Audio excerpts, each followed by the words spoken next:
Big up, big up, big up. We are going to be getting this countdown to the Manchester United matchup against our beloved Liverpool Reds. And we got some great people on the panel today, some fellow Reds on the panel today. We got Lee, we got the Irishman, and we got JK in the house. So, so it's going to be a fun little ride. You might have another one or two other participants that joined today too. So we're looking forward to what's going on. So how are you doing, Scouts Lee? How are you? Excellent. I'm wanting that man scalp, aren't I? I want their scalp tonight. Let's have it. There you go. And Irishman, how are you doing today? Yeah, I'm very well. If anybody's in Ireland, if you have any time off, head down to Waterford this weekend. We've got Spree weekend going on, Free Street Festival all weekend. It's a great weekend to be in Waterford. So if you're in Ireland, come down to Waterford, hit me up. Oh, wow. That's cool. That's super cool. And JK, how are you doing, brother? I'm all good, bro. I'm all good. It's good to be on the Liverpool Soft Pan late night show. Yeah. It's the after Makes a dark. bit of a difference. The after dark. Yeah, show. Yeah. I'm trying to get the lighting all set and ready for it too, as you can see. It's a little bit like a late night affair. I get that, but I mean, that's what happens when you play games overseas and you have to worry about you're getting a little taste of what you go through. Yeah, exactly. When it comes to trying to watch the games. Yeah. So who doesn't love late night chat? As long as James Corden doesn't turn up, I'm good. There you go. There you go. I have some cool little topics. We're going to get into a bunch of different things that you might want to discuss. I know we might even get into some things that are poking the bear for some of our panelists. And maybe there's a question or topic out there that you guys in the chat want to discuss or something like that is so pertinent that you want to discuss. Hey, bring it up. We can always try to get it into the show. And if not, we can always research it and come back and have an answer for you, whether it's through the comments or through just, in the next show. Because, we pretty much go live almost pretty much every day. So, and I think that we happen to be one of the few Reds channels out there that really involves the chat as much and as intently as we do. I don't know if you guys have noticed that or not, but that's just something that I personally have noticed is that, sometimes you get into these forums and I get it. They've got hundreds, if not thousands of people sometimes in the chat. They're not going to be able to engage as much as they would like to, but some engagement is kind of I think warranted when you're trying to make it a people's channel and you're trying to make it something that is a community effort where you try to engage in each other's thoughts and comments. So we have one topic that I really wanted to dive into. And this is something that there's a name that I've been hearing a lot more. It's a player that we saw, obviously we saw him twice, but some of us might have seen him more than that, in that, some of us do watch more than just Liverpool play. Sometimes you watch other Prem games just because they're on or whatever. So, wait, hold on. Someone's radio in the background, but these are the topics that I was going to go over. We got Wharton Mania, Eric Seven Hog's delusion, predicted lineups, and the predicted lineups, and it says South Carolina predicted lineups, but we're going to go predicted scorers, I should say, in the show topics. And what the first topic is just that. There's a guy named Adam Wharton. Adam Wharton has been a very big subject on a lot of different forums as being possibly the solution to our DM. Now, I don't know if you guys have watched too much of him or if you're, really, cognitive of what he has to offer and bring. I do have an FB reference, so I can bring that up a little bit to kind of help you guys out with some of the, the statistical aspects of the player. But he's a player that I started to look into a little bit more so now that we've been really wouldn't say heavily linked to him.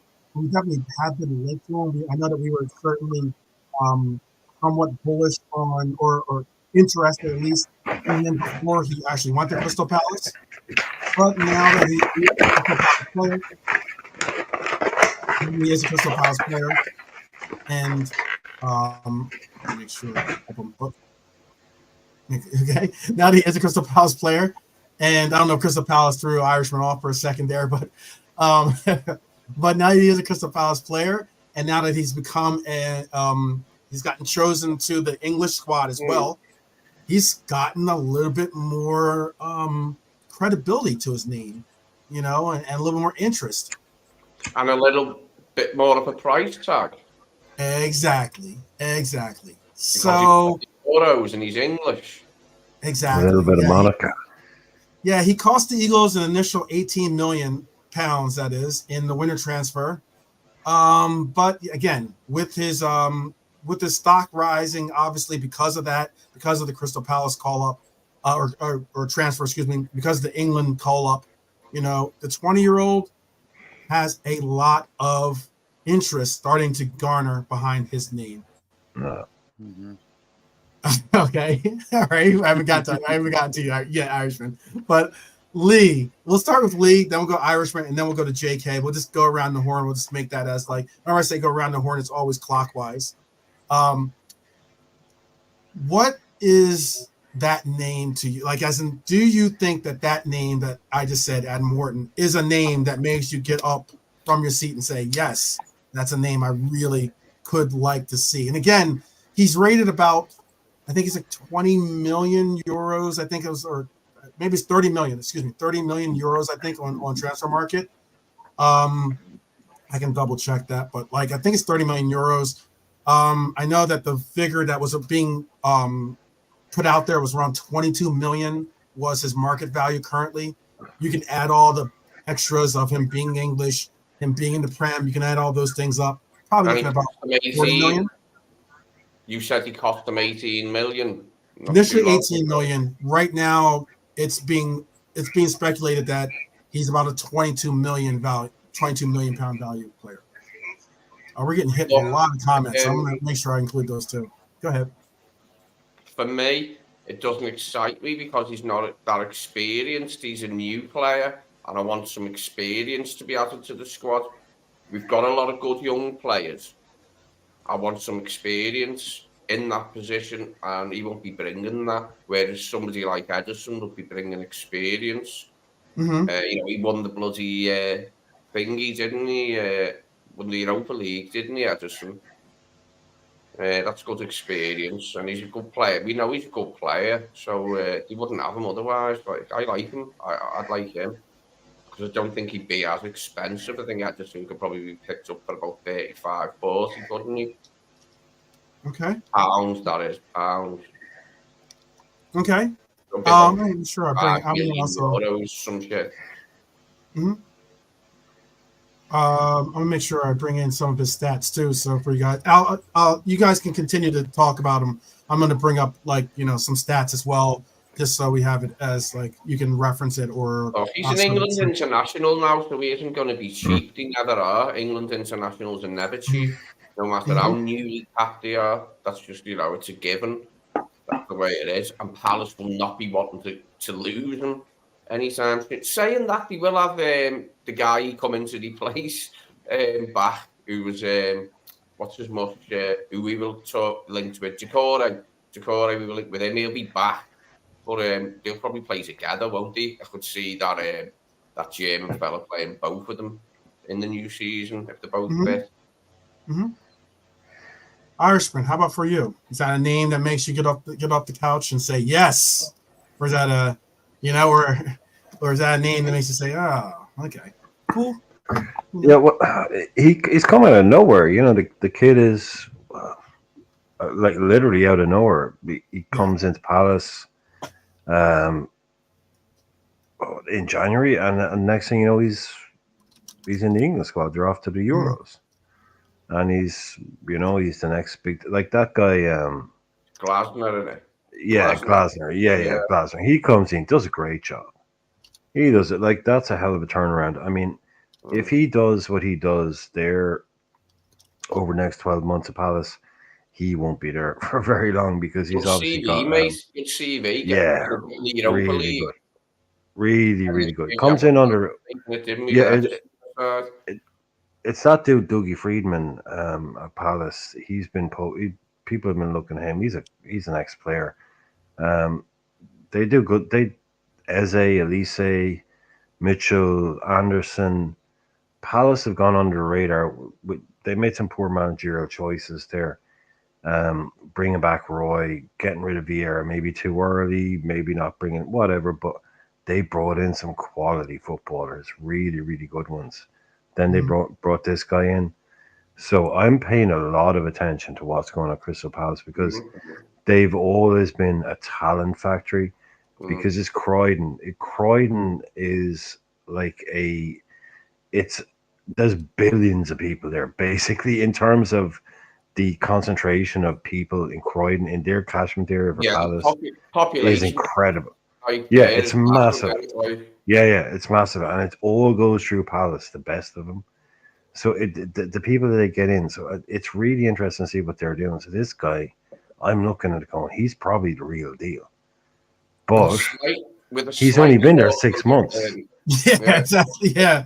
Yeah, but he's only been doing it 6 months. He's Uh, only what's your, what's your look, what's your data set? What's your, how far I back do you think, go on this guy? But yeah. no, sorry, Lee, just quick on him. I say, look, keep an eye on the dude, definitely. But I've heard a lot of people saying very, very good things about Tyler Morton, and Tyler Morton seems to me like he would profile very similarly to Wharton, and also by Sedic, and also that. So I don't think he's someone that I see us going out and breaking the bank on. But yeah, he's someone that in 2 years' time maybe we're going to be like, oh yeah, remember him, or he's going to be running midfields for a top club because yeah, Palace they seem to have hit a bit of a stream, a goal seam. If they've hit goal, they've hit pay dirt the last few. Eze, Elise, Mitchell, this guy, they seem to have, and this is all down to Dougie Friedman, who Man United wanted and someone else wanted. Not all down to him, but he's in charge of that kind of recruitment there. So yeah, anyone that's doing well there, I would pay extra attention to, if that makes sense. But I don't think we need a Wharton. I think we have a Morton. I think we have a Bicedic. I think we have a thing. So breaking the bank to bring him in as much as it might. But yeah, this guy literally, I mean, he's come out of nowhere. Yeah. This No is one the knew who he was. guy in general that we're talking. Oh, sorry. The guy that in general that we're talking about right here, just in case people want to put a name to a face. Yeah. Literally, who was he a year ago? Nobody had heard of him. Now he's. I mean, if he is what he is, cool. But do we go out and get him? Are we the one that goes out and breaks him out of that Palace? I mean, he's only there 6 months. They're going to offer them, or they're going to ask like JK said. The second he goes to that Euros, boom, 20 million more. Thank you very much. Yeah. And that's the thing about it. All that Palace side is short of really is a slightly more prolific goal scorer than either Mateta or Edward, and it'd be a much better team, I think, because they've got the rest of the ingredients. They just need slightly more prolific goal scorers to finish their chances off, I think, and they could be a much better side in the Prem, a much more dangerous side in the Prem. Yeah, Mateta was strong, had a strong finish to the end of the season. Very strong, very strong. You had him in your fantasy team, innit, Brian? Yeah. Yeah, I was going to say before JK, right before you weigh in, this is what Heiler has to say, and that's a good point too. He says, "What if I told you, to make this more crazy, that Wharton is the second most valuable DM in England with English background, of course." That's I'm not. That's not my opinion. That's I don't. Is that? And let me make sure I have this right, Heiler. That's your opinion, or is that, like because Hyler I know does a lot of research as well. So Oh, I think he means the most valuable English DM. English player, I got you. Yeah, it's when he said with English background, I'm assuming he means because Rodri and Declan Rice and yada, that he'd be. Mhm. Yeah, He's in there ninth. Yeah, Yeah, okay. he's on that list. Tyler Morton's ninth. Surely he wouldn't be the second most valuable DM. Mhm. Nope, financial. I don't know. Declan Rice, Rodri. Who else we talking? Enzo Fernandez. Yeah, okay. If he's the second most, according to some stat, okay. Mhm. Sure. Okay. Well, if you want to see some stats here, let me bring up these then for you, and then also JK, go ahead. What is your Tyler? It was nothing negative. I appreciate it. you got all caps. I see. Okay. I see with the all caps. I know. Okay. Yeah. yeah. English. What is your opinion on this young lad? Yeah, because like the UK always seem to go potential crazy with these guys, you know. Like they've been talking about Conor Gallagher for days now. Like the whole week, I've been listening to like transfer news. Conor Gallagher. Mm-hmm. Like who the fuck is Conor Gallagher? You know, had one good season last season. Then you got this Wharton guy. Bit harsh, JK, but okay. You know, and I think England is really bad at that. They always seem to hype up the youth players, you know. It's a thing they've been doing it since day one, you know, hence why a lot of them fail, you know. When could you say an English player was one of the best players in the world? You know, Foden is probably just one of the guys who's actually, they kept on going on about him potential wise, and he sort of succeeded, you know. And then you got this Wharton guy. No one knows how he plays. Like you can't even really say like, has anyone even watched him play? You know. Oh, I mean, we watched him play for obviously against us, but that kind of against us. So I can't even remember him in that game. Actually, yeah, they beat us at to Anfield. be honest, you're right about that though. You know, it wasn't like he had to stand. He's not like he had a standout performance where I'm like, oh, I remember that. You know, like he did this, he did that, and stuff like that. But for me, not a whole lot crazy. to watch, is there? Really, there's not a whole lot to watch of him, to be honest. Like so. Yeah, but for me, what you were saying about the price, 22 million. Well, that's about 22 million is what his market value is evaluated to be at now. Now, what the price is going to be for a player 50. that just made, you know, England squad, is English, you know, so that's a whole homegrown thing and everything else. And you know how like a lot of the clubs love promoting their English-born players. It's like because they do it because like Chelsea do it because they get all the potential youth players from London, for example, and then they'll hype them just in case they need to sell them to Villa, Forest, Dortmund, you know, so they'll still get a good fee for them. So that's what they do to these youth players, you know. Half of them were donkeys, like half of them are not even any good, you know, but still they're going for 15 million, you know.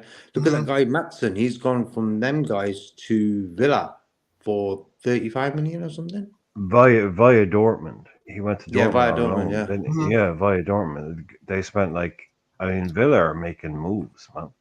Villa are making moves. They have to. So they got rid of what's his name? They got the Luis. Diaz. He went to Luis Juventus, to Juve. To Juve. Luis Douglas Luis, man. I think that's a big sort of mistake by them. I think they need to keep hold of him. For me, he was probably one of their best players last season. I don't know why he's gone to Juve. I understand him leaving. I understand him leaving to go to a big club because he's too good for them. Basically, I understand that bit, but Juve, Juve are like, okay, whatever. Yeah, okay, fair enough. Like he came from Man City to them. I mean, he's obviously been offered a big wage, but sorry. Like the Wharton, you said it a couple of times there. To me, if you wanted to go for Adam Wharton, you're talking 60. I'm not going there. No. Yeah. The opening bid would have to be that at the very least, wouldn't it? The opening bid would have to be that, and then they'd probably say, "Oh, I want 75." Fuck that. What's the max? What's if we could go in for the player now to kind of try to like, I don't know, I guess like you get a player that obviously checks a couple of boxes because like look, in average, these are some of the stats that stood out at least. I have what the FB Ref has on the screen here. I know it might be a little bit small to say on some people's phones. Yeah. So I'll just like read out what it says to you if you want that as well. But some of the stats that really stand out for this player was he has an average of 3.33 tackles per 90 minutes over the past year, which places him in the top 5% of positional players in all 5 leagues. So that's actually pretty good. Ranks in the 84th percentile for interceptions with 1.39. That is, again, is very good. So if you look at his tackles is 95 percentile. Interceptions, like I said, very high percentile as well. 84 percentile.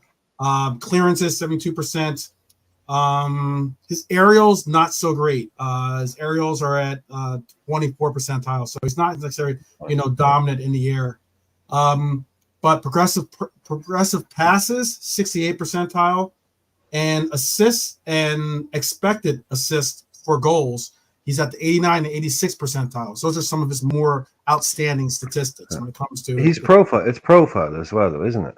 Yeah. Is he the right age? Is he the right price? Is he? Yeah. And he is the right age. We know that, and we know that they like to buy players who are what we would say 85% there. They like to buy a player who isn't 100% done. They like to buy a player who is really good, but will become world class, not is world class. So I think he fits the profile, but I mean, he's a left field shout. I just think he's going to cost a hell of a lot of money, really, isn't he? Yeah, absolutely. Yeah. What is the price that you say? Where do you walk away? Where do you walk away? Is what? Yeah. What's the price I walk away at 45. I walk away at 45. Okay. JK, what's the price you walk away at? And tell us in the chat too. If you have in your mind, if you have a price, I don't know if you've seen the player, or if he's such a need that we're on this whole like we got to get a player in. If this is the player we want what would be the price for you two in the chat? But JK, you're up. 30 million. Oh, 30 million. Okay. Lee, you're up. 35. Okay. I like it. So it's like 30, 35, and 40. Call it 40. Call it 40. I know. Do I have to say 40 now just to make it? Just call it 40. It sounds like No, but what would you? No, Twelman. What's your? Where do you walk away? 50. I would have. 50's a lot. That's a lot for a 20-year-old. That. But is that where you? But no, I would walk away. Okay. If we got I would say I'd walk away like 47, 48 million maybe. But like if as I wouldn't hit that 50 million mark. I know it sounds crazy, but like sometimes even when you hear numbers, sometimes numbers matter. Like if you say 48 or 49 million, it's the same as it's pretty much the same as 50 million for the most part. Yeah. But Wharton KJ. It makes a difference. It makes a difference when you're trying to sell that. Oh, we didn't pay 50 million. We paid 48. It sounds different, psychologically. Of course, it sounds different, and I wouldn't want to put that kind of pressure on him to be like, oh, you're worth that. I mean, I would probably do what I would initially offer more on the terms of what JK was saying, or get somewhere close to where we offer the same kind of money we offer for Gravenberch, that kind of deal. But who would you offer if we could do a little swap deal there? Where we can give them someone. Like, give them someone as well. Like, who could you take from our midfield, do you reckon? Carvalho. That'd be the one, probably. Yeah. That's a shout. That's a shout, That's a strong shout. Yeah. Replace Olise. Wharton only came into the side because Decore got injured long term. You know what I mean? He wouldn't have even been in the Palace side if that wouldn't have happened. That's what KJ is definitely bearish on giving up on Fab. He wants to keep him. Robert No, saying, it's just no. It's my brain. My brain works very, very slowly sometimes, and works very, very quickly sometimes. And I calculated that as the one player who would agree to join Crystal Palace, the one player that Crystal Palace might want, ooh, that's a and shout. the Crystal. That's a shout. So that only adds up to me is. And I'm surprised you didn't say his name, Bri. I'm surprised you didn't say his name. No, but it's an attacker. No. It's an I was gonna attacker. say no. I was gonna say why not possibly Sep? No, because they'd want an attacking. I think they'd want a more effective, like Sep, or but they'd want. Because They wouldn't take a centre half. Is a DM. He is a DM. So. Yeah, but they wouldn't take a centre half. I mean, they could. But what I'm saying is they're in the market. Mm-hmm. I put it all together. They've lost Elise, so they're in the market for an attacking midfielder. Okay. We need to get rid of an attacking midfielder. They're a Premier League club. They're a club on the up as far as I'm concerned, with a good manager. So Carvalho going there is the one thing that I think they would be interested in, as opposed to who I would get rid of. I mean, it was a quick question. I thought it was a decent answer to a quick question. No, I think it was an excellent answer. I mean, I agree. I totally agree. As much as I want to see Carvalho given a chance, I'd be up for that. Like, if we could get a part X that wouldn't like kill us cash. 20 million off the price. If you said you got 20 million off the price, well, you wouldn't get 20 off the price from 15, say, because they've made it known.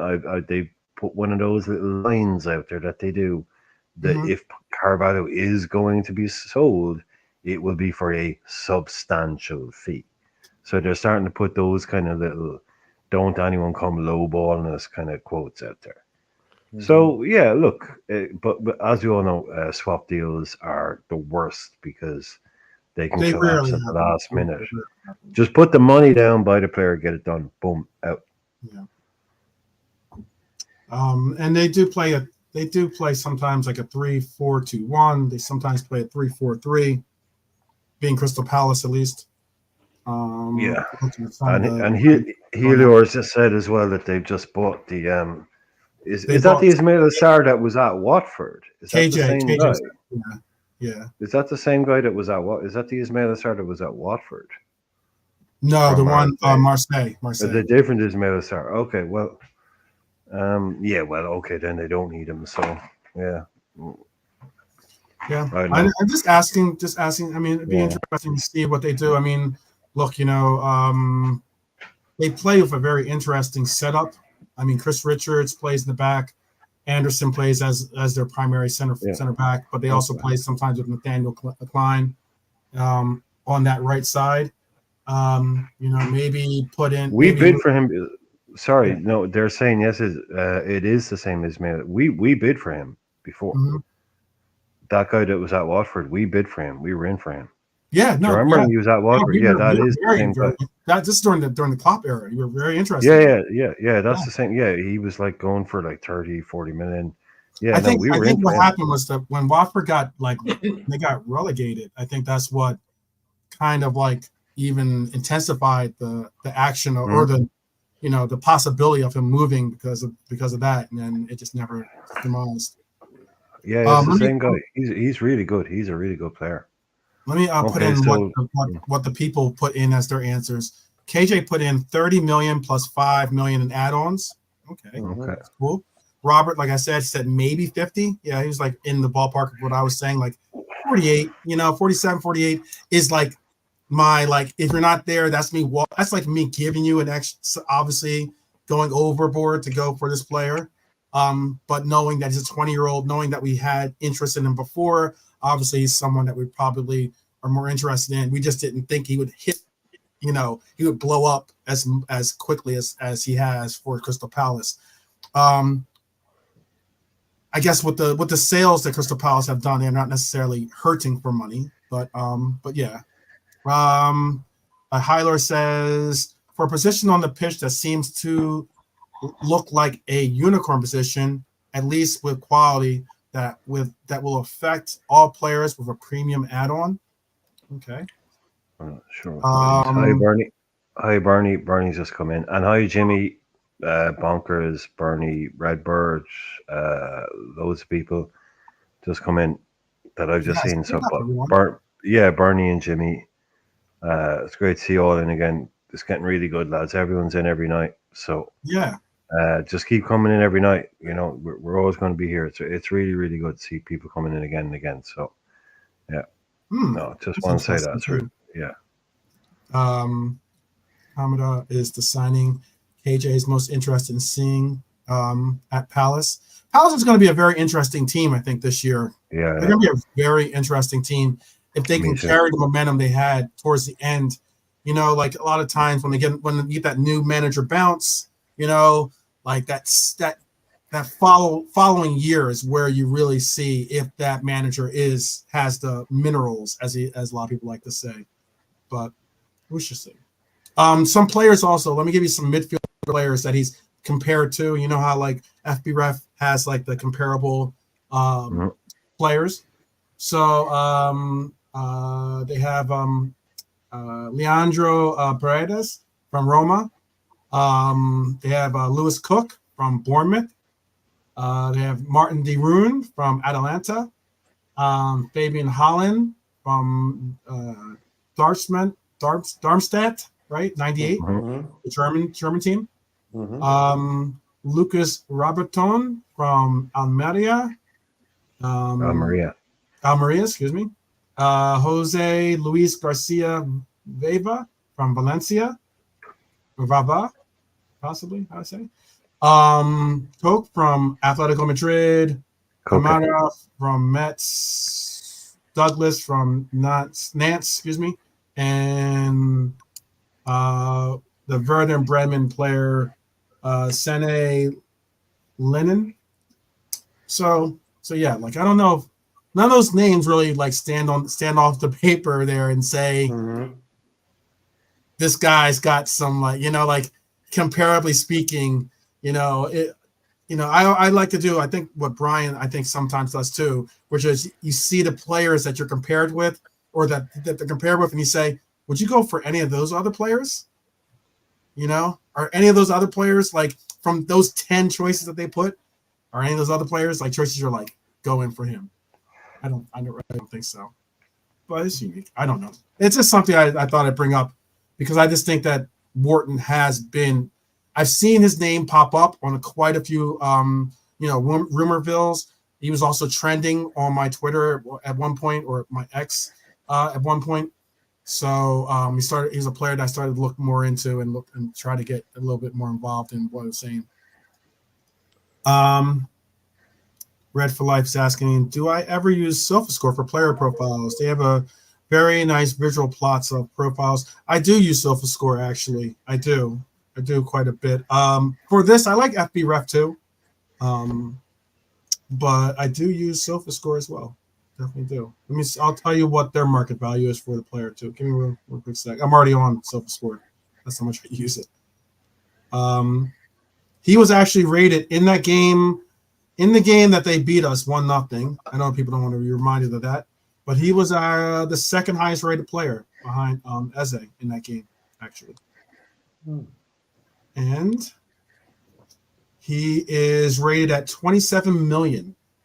27 million. I was going to say 28. Okay. Yeah, 27 million is the market value that SofaScore has him put at. So Yeah. Some of these sites, they put them up that sort of figure that's sort of realistic, where the clubs would be looking for about 50, 60, Yeah, usually I always just go like rule of thumb for me is just double it basically. Yeah, double it. Yeah. Figure on a score right around there. They say 27 million. You're probably looking at around 50 million. 50. Yeah. Something like that.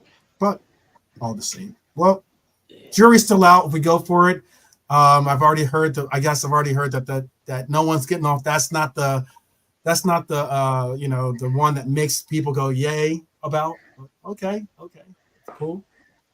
I have the next subject that I have up is a fun one to discuss because we're going to be taking on the Red Devils in this next in our final USA preseason matchup, and I wanted to speak on Eric Seven Hag's delusion, which is what I'm calling it, because I saw these comments and I was just like, wow, okay. I've heard of being like, people call me very positive, but Eric Seven Hag sometimes is in a world of his own.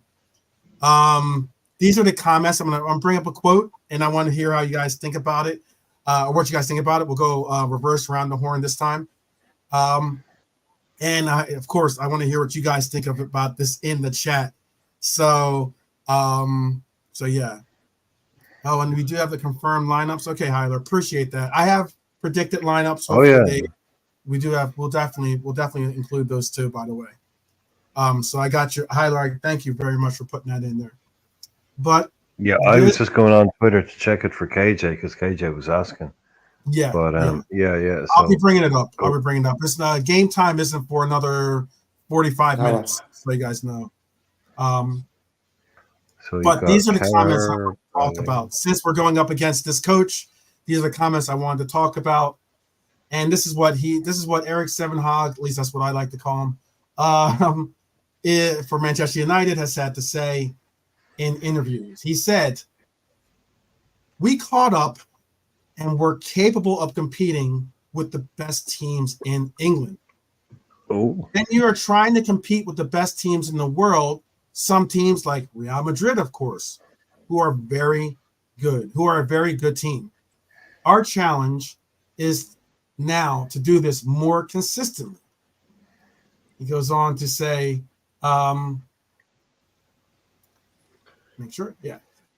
more consistently with young players. There will be ups and downs, and we have to realize that. Everyone has to realize that everyone has to realize that this in this club internally, but also you, the media, should realize this externally. It's normal that it will not only go up with young people, young players especially. So what kind of like threw me for a kind of a loop with this comment here was the sheer fact that he was basically loosely comparing himself to Real Madrid's case. Like, why you would put Real Madrid in whatever you have to say about Manchester United and the state of where Manchester United is? That's something. Yeah, Madrid begins with the letters MA though, so there's some similarity there. That is some delusion. JK, do you have any? What do you have to say about this comment by the Red Devil skipper, who's been given a vote of confidence, slight vote of confidence, by being asked back for another campaign? I just feel that he's always sort of ready to go, like leave the club and stuff. So he must be on a good wage. And would he get a bigger job than the United job after this? So he's thinking, you know what, I ain't got nothing to lose, so I might as well just talk any old nonsense. That's a good shout.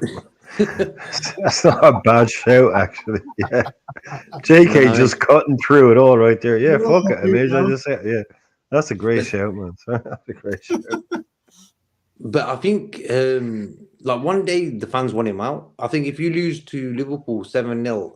They changed every game immensely. Yeah.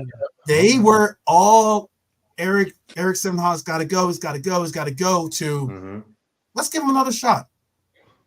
Let's give him a FA Cup win. Yeah. I think that FA Cup win sort of, and it's against City as well. I think if that was against someone like, I don't know, Forest, Tottenham, they wouldn't even be that bothered, because it was City. They had a little extra cherry on top of the cake. So for me, I'm happy he's staying there on that. He's not really a threat to us, even though we couldn't beat him last season. JK, he says it in the first sentence. We caught up and we're capable of competing with the best teams. What did they catch up to? In his statement, he's basically saying they catch up to? Manchester United are at the level of City, Liverpool, Arsenal. Nah. That's the level that he thinks Manchester United are at. Nah, man, Manchester United. I'm sorry. Look, I'm sorry for any Liverpool fans out here and all that, but Man United don't catch up in the Premier League. Man United set the standard. Man United is the standard in the Premier League era. Man United is the top dog. Mhm. So the fact that they're sitting here, oh, we'll catch up and all of this. This is what I've been saying to them. Yeah, this is what they used to say to us in the early 90s when Liverpool fans would talk about the 80s. Mm. They be like, you're living in the past. You're, oh, look, oh, this is enough for you now. You used to be top dogs. Now, we won a cup. Oh, that's enough for Liverpool. This is what United are doing. Liverpool or Man United over the last 5-6 years have become Liverpool. Living in the past, expecting to be good because they used to be good, and throwing tons of money at terrible players, I mean, and he just threw expecting shade. to succeed. He threw Look, with the shade. right manager, they're a club that can aspire to challenge Real Madrid. There's no doubt about it, but it's just getting the right Exactly. manager. All they have to do is run it properly. Man United is one of the biggest football clubs on the planet. We can't deny that. You Absolutely run not. that shit Yes. properly. You Absolutely. run that shit properly, you're going to do well. But they've sunk that shit through terrible ownership and awful managers. Yeah. And awful recruitment. And I will say this too, and with some unfortunate luck, because look, they just signed Euro. They just signed Euro. There was a big signing for them. They're making songs. I heard, I think it's KJ or KD, the comedian that comes on to the Copper show.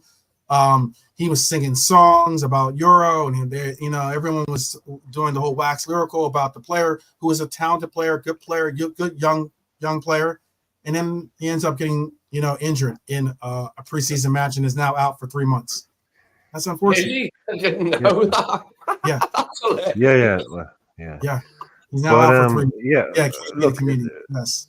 Like they should be way bigger than Aston Villa, Newcastle, Tottenham, Arsenal. Okay, look, us, we can go toe to toe with them. Worldwide, we can go toe to toe with Man United. Run right, we can. Our name is just as big as theirs. Our brand is just as big as theirs, if you want to put it that way. Our fan base just as big. Right. I'm sorry. I'm reacting to the. I know. I was reacting to the Will Smith to Honesty's Will Smith comment. I'm sorry. This is real. So anyway. Oh man. I can only imagine them doing that too.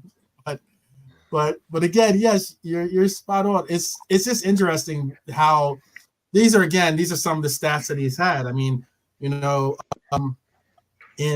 2022, 2023 season, third place, 75 points, runners up in the FA Cup, winners of the Carabao Cup, got knocked out of the Champions League, made it to the or was in the in Europa, got to the quarters, but in last year's campaign, 8th place, a drop of 15 points from the last year. Were the winners of the FA Cup, 4th round of the Carabao, got to the group stage of to the Champions League, and then they got knocked out in the first one, right? And then got put down to Europa. They got eventually knocked out of that too.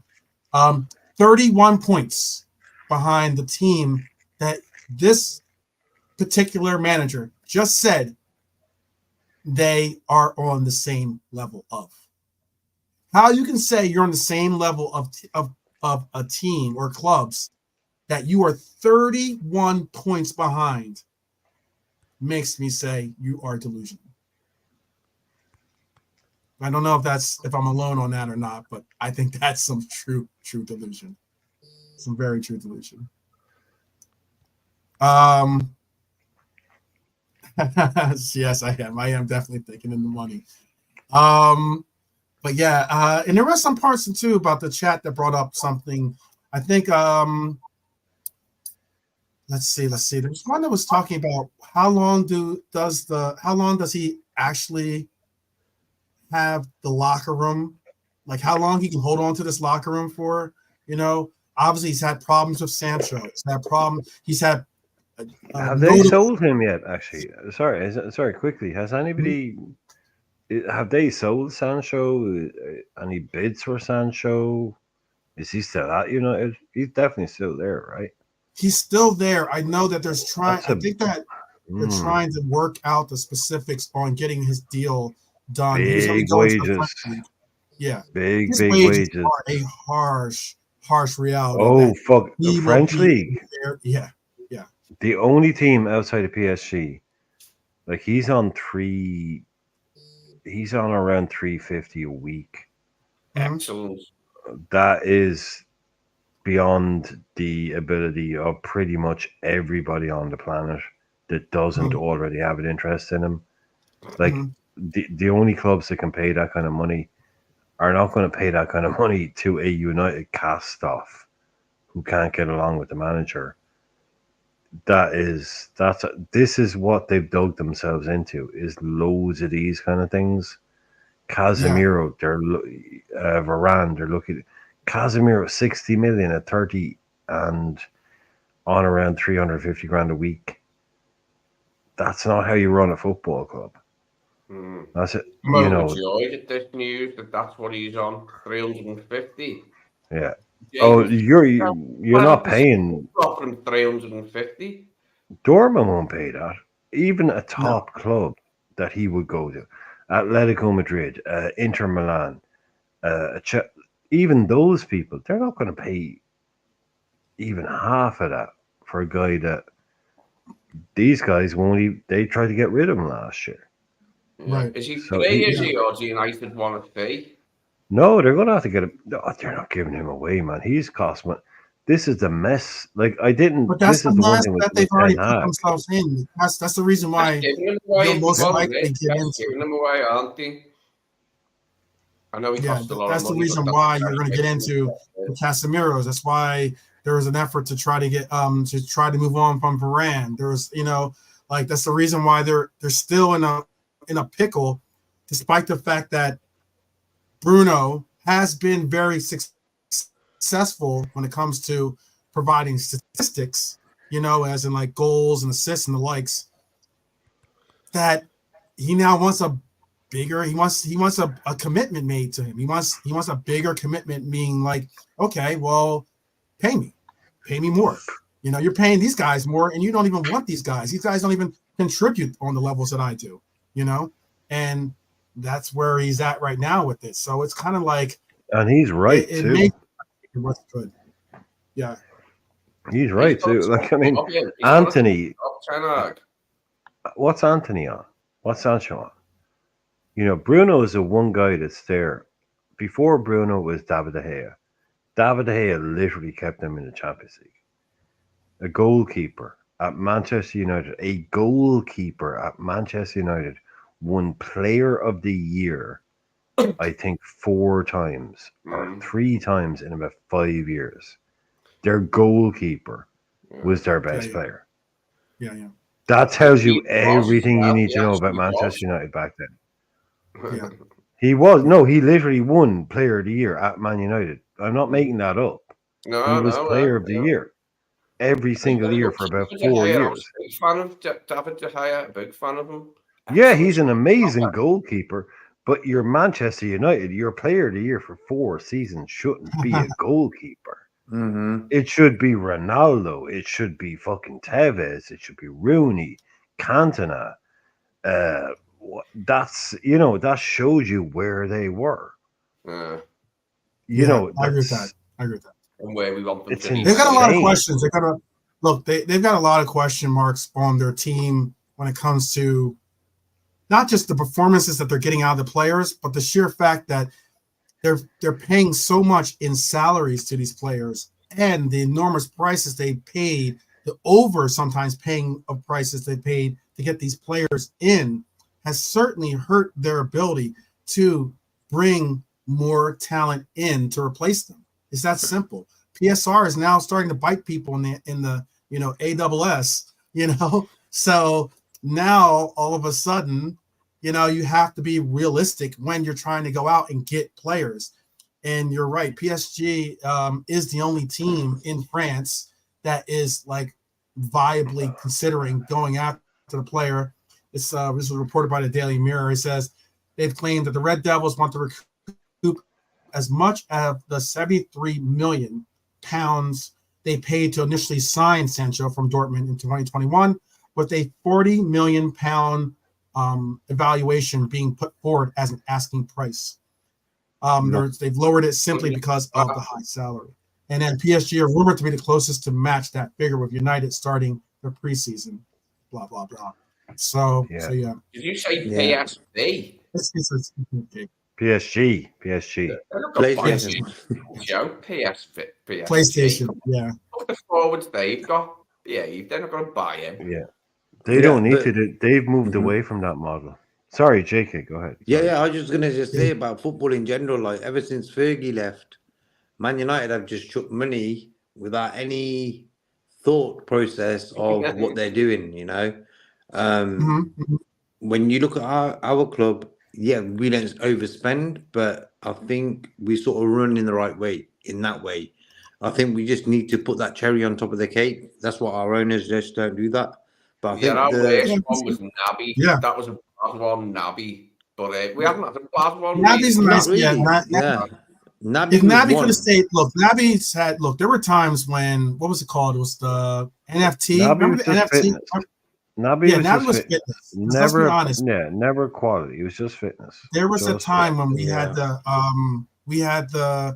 NFT. They were calling it the NFT. Remember, the whole NFT things was a fad going on, and they were calling it the NFT midfield because we had Naby playing really well. Finally, not really being be able to get a couple games. And we battered them 5-0. Yes, exactly. The one that I think was Pogba. Pogba ended up taking out Naby in that game. Actually, I think. Wasn't that the game, right? Yeah, and then on Naby by Pogba, he weren't having it, was he, Pogba? Because he was being made to look a twat in the midfield by Naby, and he thought, "Oh yeah, exactly." He launched in on him, didn't he? Yeah, well, him and was also the same game that was the last. Was that Naby's last ever appearance for us? That shit was it? Old Trafford away when he probably did make another appearance. I remember him after that ever playing a game. He probably did. I remember. I think that's still up there for me. That has to be, and I think it's something that I was shocked that we did. No big club would ever do that now, and has done that since. Where you buy a player at that price, right? We've done it twice too. And you leave them and stay at a club. Yeah, we've done it twice. I was working in a place. But yeah, basically, I was working in this place at the time, and we weren't allowed access to our phones constantly. And when that deal was done, one of the guys walked into the room. And he was like, "Oh yeah, Liverpool just signed Naby Keita." And I said, "What?" And he said, "No, Liverpool just signed Naby Keita for 57 million." I was like, "That's crazy." I was like, "So we couldn't, like I said, couldn't check." So it took me about 5 minutes. So I went outside, went in the toilet, got my phone out, opened it up, and then saw that we'd signed him, but that he wasn't going to be coming for 12 months. Right. And that was one of the most disappointing moments of my life. As soon as I saw that we'd spent 57, which is our record transfer fee at the time, we spent 57 million on Naby Keita. Not 20 million, not 30 million, 57 million on Keita. That was huge. Which blew our record out of it blew it out of the water, man. It was huge. It was getting on towards double the Andy Carroll fee. Exactly. And then to find out that he wasn't going to be coming until the next summer, I was like, oh, honestly, that was like being told that I'd won the lottery, but whatever. But it was like you can only have it when you're 90. But I have to wait a year for this. Yeah. We Liverpool don't spend 57 million pounds on a player and then leave him at a club for a year. We don't do that. I don't That's understand why we do huge money. Yeah, to me, that was like, no, man, this is wrong. This is some Doctor Who shit. Like, no, we don't. We either buy him or we don't. 57 million, and he doesn't even join for a year. What happens if he breaks his leg? Yeah, you know What what I happens mean? if he does his ACL? Well, Crazy deal. I couldn't understand it at the time. I just really burst my balloon on that one. Who's this Maybe bloke that would. that Hylor's just mentioned their new sporting director, Dan Ashworth. I do know the Yeah, name. Where was his previous he was sporting at director? Newcastle. He was he's in at Newcastle. Newcastle. Yep. Okay. Yeah. They had to put him on the old gardening leave kind Gardening of thing. leave. So. Yep. That's the one. I think that year he spent away extra. Naby might have affected his career at Liverpool. Imagine he came straight away. No, Maybe he would have had a JK, good career. I've heard it broken down brilliantly, right? I've heard it Mhm. broken down brilliantly by someone who worked at Liverpool at the time. He said when we went for Naby, Naby was the exact player we needed, right? Then what happened was Klopp was so into him, he's like, okay, we'll wait a year. When Naby got here, he basically got injured for a season. So basically, what you had was Klopp wanted a particular type of midfielder, and he broke this down exactly in the roles he was going to play. Mhm. And he said by the time Naby Keita actually became fit was actually 2 years later, and Right. by that time, Klopp had actually changed the system Mm. to a degree where the role that Keita was going to play when he came in, if he had come in when we bought him and he joined the next day, that role no longer existed in Liverpool. Now, again, I'm really paraphrasing this. This guy broke it down tactically. He said he was going to do this, do this, do this. But the Klopp Liverpool 2 years later, by the time he was actually kind of fit to play, was very, very different. It was very subtly different, but it was so different that actually the role that he was brought in to play actually no longer existed in that Klopp team. Whereas if literally 2 seasons previously, 57 million, bang, he's in the door tomorrow, he's in the team, you would have seen a completely different outcome, as it were. But that was really interesting because literally when he broke it down, he said, "Look, they bought him in this summer, waited a year for him, then he came in, basically took time to get settled, then got injured. So literally, what you're talking about is 2 years, and 2 years is a long time in football." It is. And it had changed so much that by the time he came in, nobody ever saw the best of him. Klopp never got to use him in the role he had planned to use him in, and everything just went to shit. But it's just a lesson. Like, don't buy a guy and leave him at the club for a year. Just get him and bring him in. And Yeah. I was saying the German team that he ended up going to didn't necessarily see any. They got him immediately, and they didn't necessarily see any results. They actually asked him to leave. Wolfsburg. It went badly wrong there, didn't it? Yeah. They tried. He was saying they didn't pay his wages and stuff, and all kinds of it got bad. Rocks. Yeah. But let's do this real quick. Cool. Yeah. Sorry. Yeah. This is actually this is like how he ended up walking to the game here. It was pretty pretty cool. Pretty cool. I haven't even I'll have some, like I said, we're gonna have some footage for one from the entire game from Philly. What we're about to do is we're going to take this walk and we're going to put in. I know that the lineup's already been produced. I also have. I got. I know that Hyler put it in. I also have Robert's question that I want to get into the chat as well, because that was going to be the third topic. But since we're coming close to game time, I'm going to bring up the lineups. This was the lineup that I at least thought was going to start. Let me see how close I got it for the game. So the lineup's going to be Kelleher, Bradley, Kwanzaa, Kanate, Simicast, Jones, Gravenberch, Elliott, Salah, Fab, and Diego. The only one I didn't, or two of them I didn't get were, It didn't get Endo. Endo didn't start on this lineup that's been announced. And so it was Jones, Gravenberch, and so I guess I didn't have Jones starting. Jones is probably going to start that, hybrid, most likely hybrid DM role, I guess, for us that we're kind of running.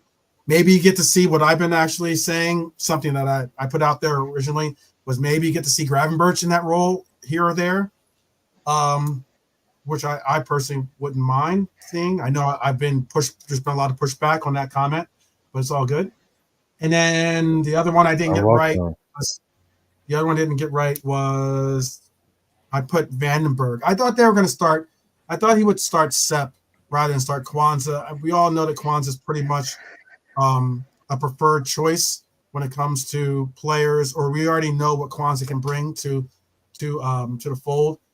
I would have liked for him to have started Sepp once again and see how he plays with Konate, but interestingly enough, that's not going to be the case.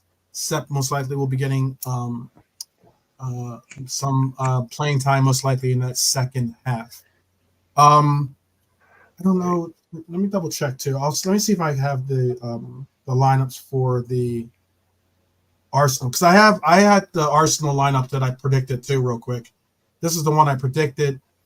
I predicted Onana in goal, or Arsenal, excuse me, Manchester United's lineup. I had Onana in goal, Wan-Bissaka, Evans, Lindelof. I also had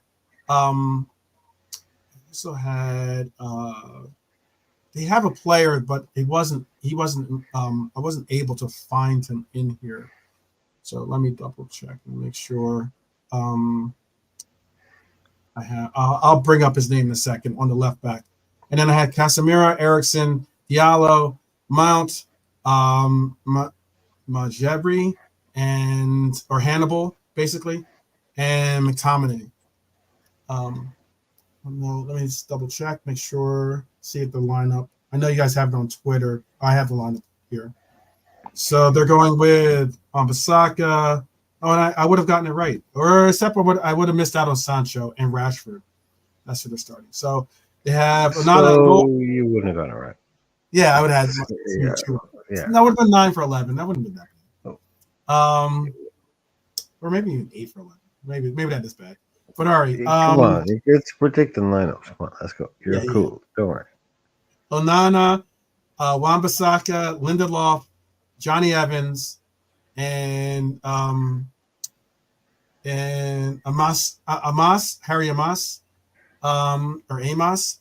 That's the player that I couldn't find. That's the thing he's talking about today. That's the left back that they're saying. He's come out and said he's going to be, or Ten Hag has come out and said this guy could be, a player, basically. The heir apparent to today. He's only 17. Yeah, he's on a 17-year-old left back, But he was the story. He was today's story. Ten Hag comes out and says, what Amos or whatever it is. Sorry. He's could be but it's Man United. That's what they love is, they fair play to them. They do have that record. They've never gone a Premier League season without having an academy. Never gone a game without having an academy product on the bench. That's what they do. That's what big clubs should do, is bring through top quality footballers. And this is the next new guy. So they've spent a lot of money. They might try and deflect with, like, let's talk about this guy, but they brought in Mazurai, they brought in Yoro, they spent a lot of money. We're not spending any money. Man United are spending big, and they're talking about this guy. So you can see already the narrative of, let's talk about this new kid that we have, not the money that we're spending, in case it goes set. Let's big up this guy. When I was saying I couldn't find the name, he wasn't in Lineup Builder's database. That's why. No, of course you're not, because he's about 15 years old. Like, and that's who they want everybody to talk about. Don't talk about the money we spent on this guy. Don't talk about the money we spent on that. Oh, talk about He's that. 17. Oh, You had it right the yeah. first time. He's 17, but yeah. Yeah. Oh, typical Man United bringing through wonder kids. Oh, good on Man United. No, let's talk about all the money you've wasted on terrible players. Yeah. No. Talk about the wonder kid. Put him up in front of the cameras. Well, Get Eric Ten Hag to say he might be able to because no, but Ten Hag, you just said it earlier on about him getting passed over. Mm-hmm. He was told you're out, man. He was told you're done. You fucked up. Sorry, man. You messed up. You're gone. We're interviewing for, and then next thing you know, 180. He's getting a new contract. What? Yeah. Like, No, it was a they talk wanted him out. When it came to, giving him a shot. Backing him. The whole nine. He knows he's on a fucking short stick there. Well, He knows he has no clue. They don't trust him at all. They couldn't get a better manager. So they thought, right, let's not panic and sack him. Yeah, it's better. It's better. It's like that saying. It's better the devil you know than the devil you don't type thing. Well, the red devil you do or the red devil you don't. Exactly. The red devil rather than the red devil you don't. But they wanted him out, and they realized, hang on a minute, we can't get anyone better. So your man Radcliffe said, hold fire on that one now before you get rid of him. Yeah, I mean, there was a point That's where what they did. Ollie, in the last probably 5 years, Ollie was like one of the best managers they've had. So, points per game wise and finishes in the league, he is the best they've had since Ferguson. Yeah, and everybody hated. That's horrible. It's horrible to say. But let me finish reading out the lineup though, real quick, Brian. Sorry. Yeah. So in the midfield is Casemiro as the captain, and he's going to be wearing the captain's band also, by the way. They're going to have Toby Collier. He's another youngster, 20 years old. Not much to say about him. I don't know too much about him, to tell you the truth. But Diallo, Mason Mount's going to be making an appearance today, people. Yeah. That's very interesting to see. Mason Mount, where's our credit at number 7? Kit for Manchester United, a number that we love to hear when it comes to Manchester United. Sancho is going to get the start, and again, Rashford is going to get the start up front. So they're going to come out in a 4-2-3-1. And you're going to see Rashford playing the striker role for them. At least that's what we believe we'll see. For us, we're going to see they have. I know that he said that we don't play a 4-2-3-1. We've certainly seen our players play more like a 4-2-3-1 than a 4-3-3. Especially when it comes to Elliott's play.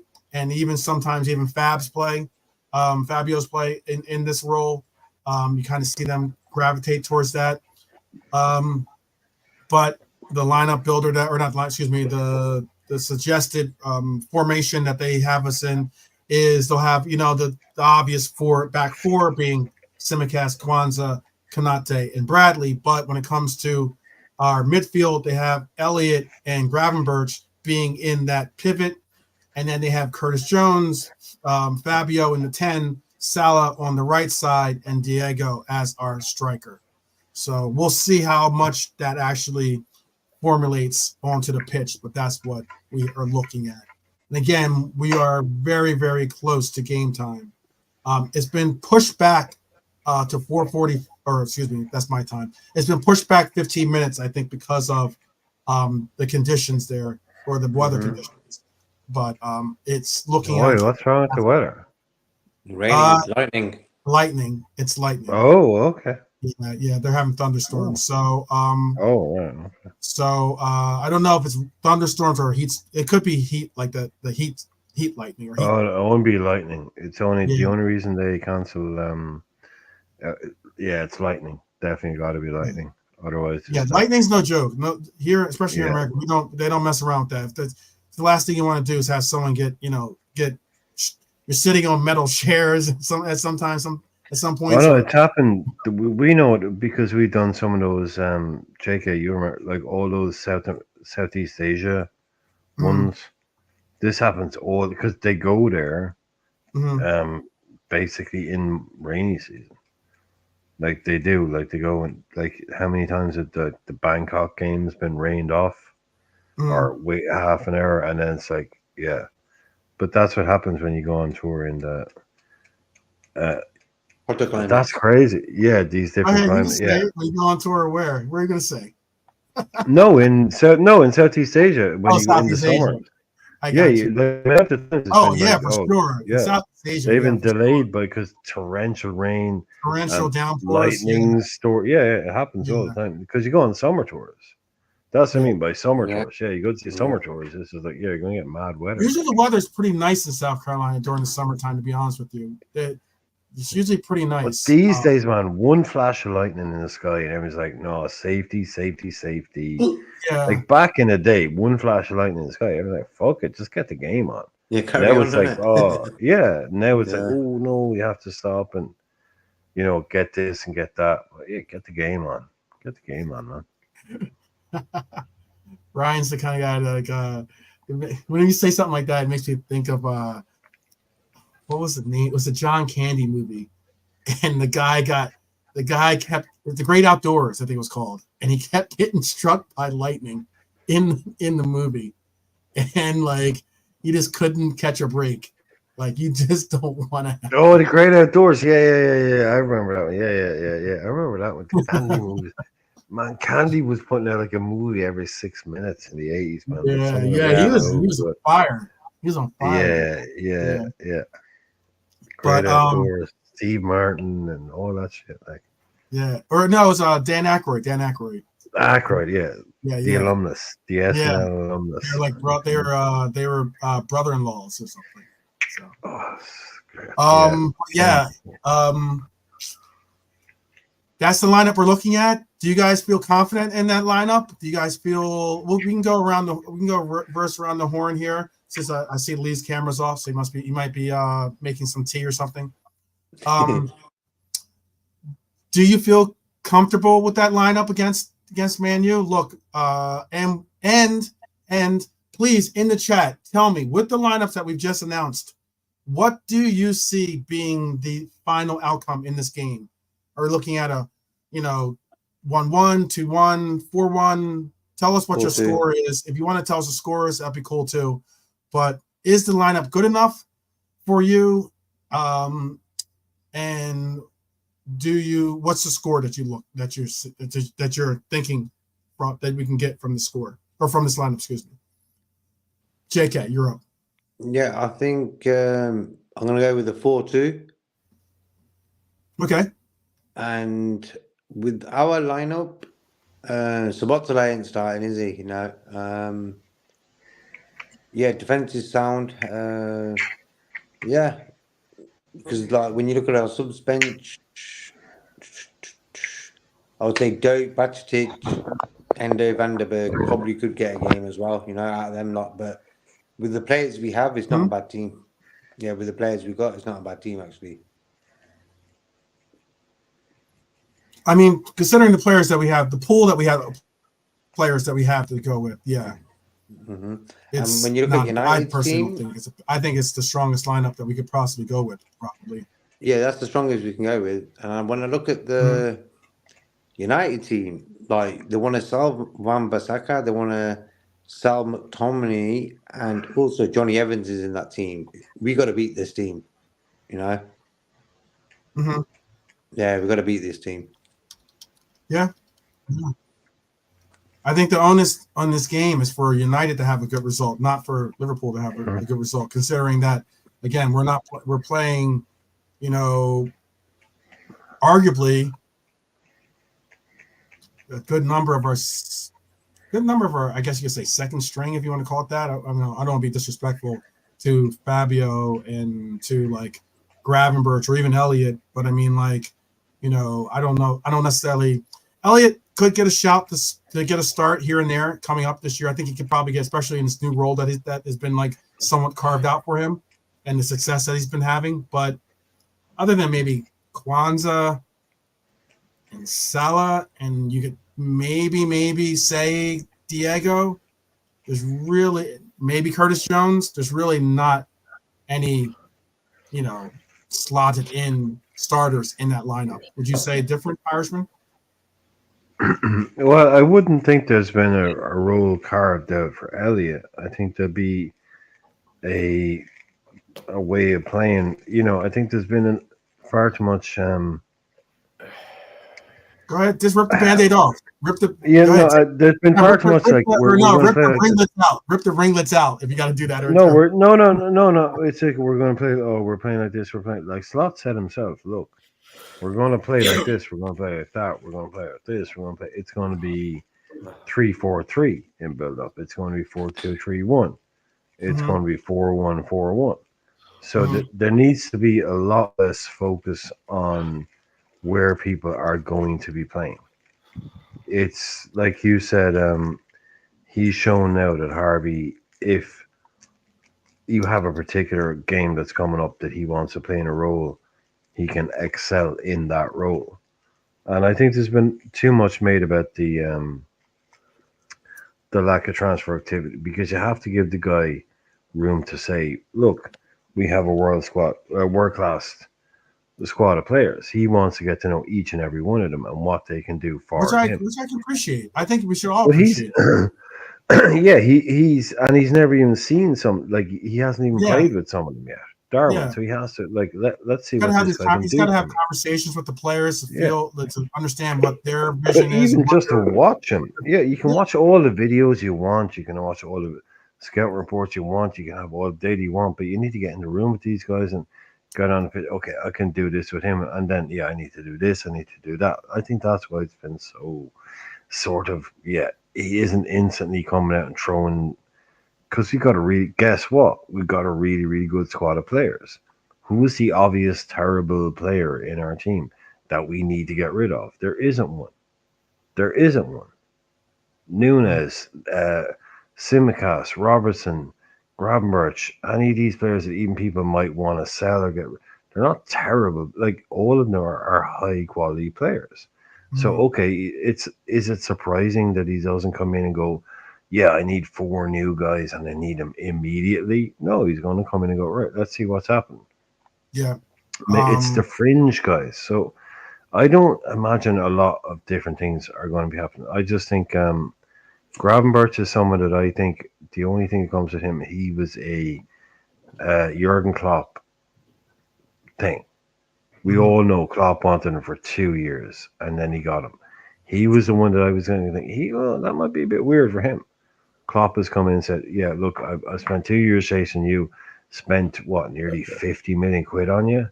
And then, by the way, I'm leaving. So he's one of the players I really want to watch.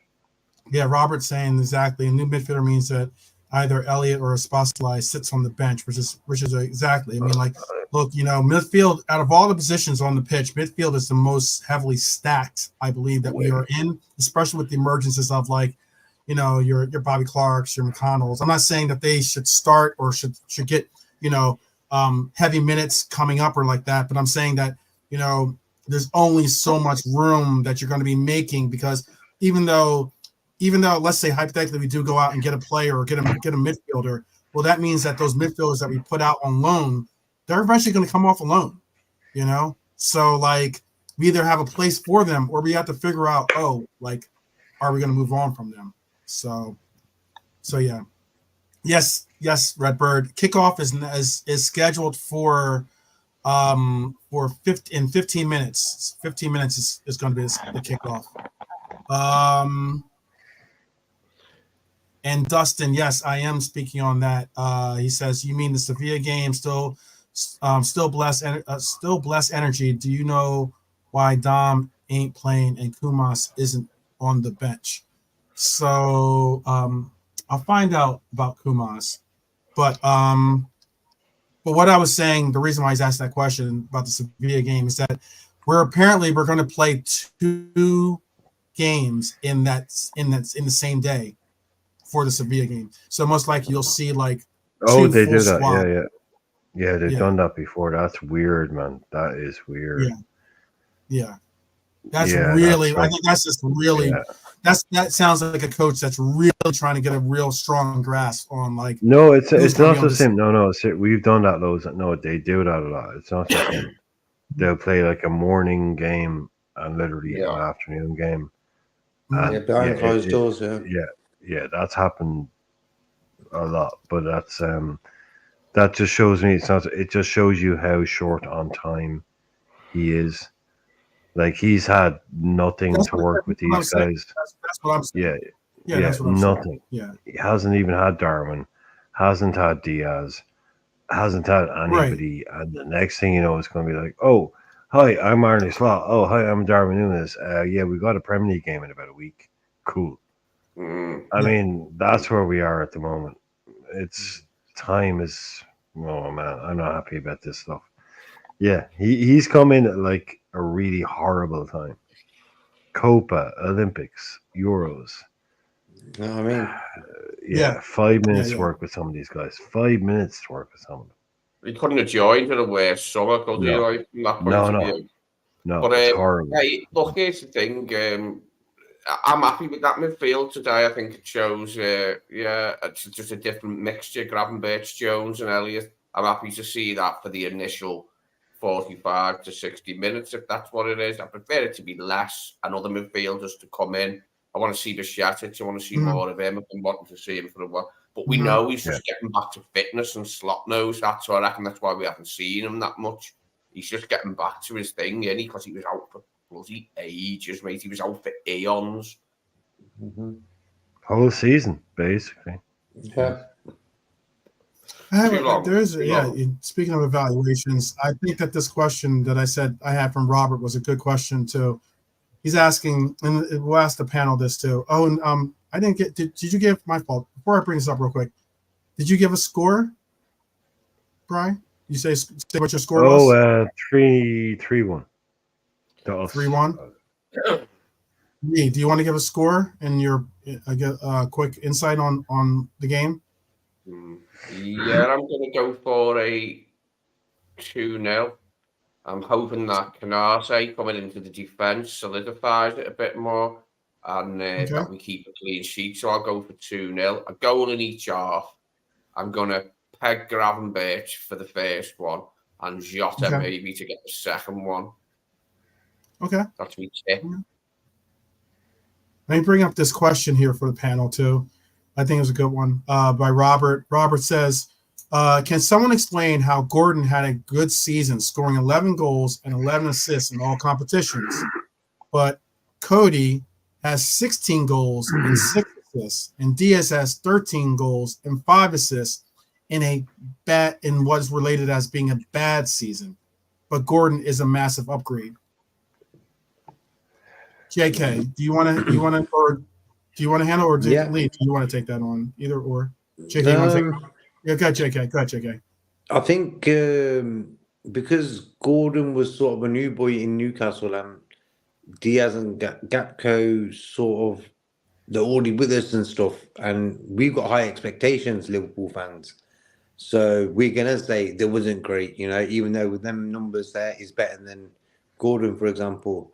Gordon also English, so they're gonna give the salt and pepper look to him, as well. Also drives up his fee when sold, I think the media go crazy when an English guy is up for sale. It's like they're getting a bit of the cut out of the transfer fee, the way they hype these players up, But for me, I ain't got no problem with Gordon. He wants to play for Liverpool, Gakpo, we only had Gakpo and Diaz up front, up top when we had all our players injured, and them guys sort of got us through it. We didn't win the league with them guys, but they did okay last season. Them guys, Okay. Irishman. Who was go ahead, Lee. Who was Seamus Coleman's Irish club that he moved to Everton from?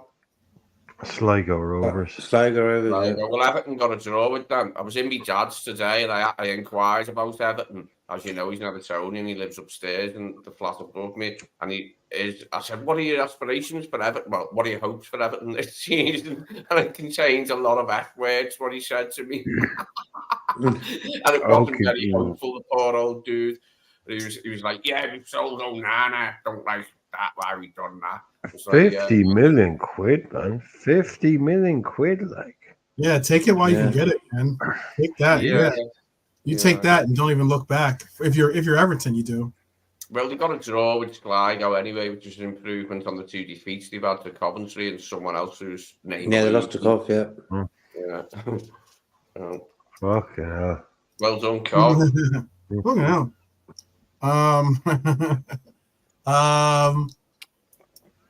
I couldn't agree with this any more than what Robert says. I think that it's an unfortunate case that we often talk. We do the work of like a lot of the rivals and talking down the evaluations of our own players to the levels of what our rivals evaluate the players at, you know? And I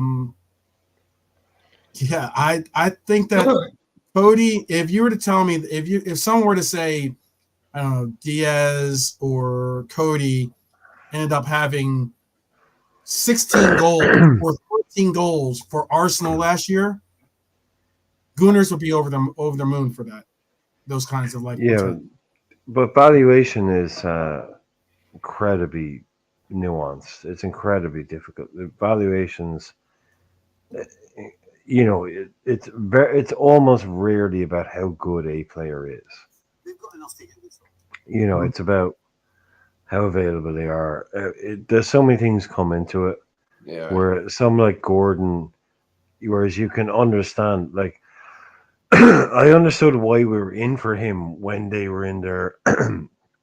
We need to sell players to make money for last year's books before their like own little mini deadline.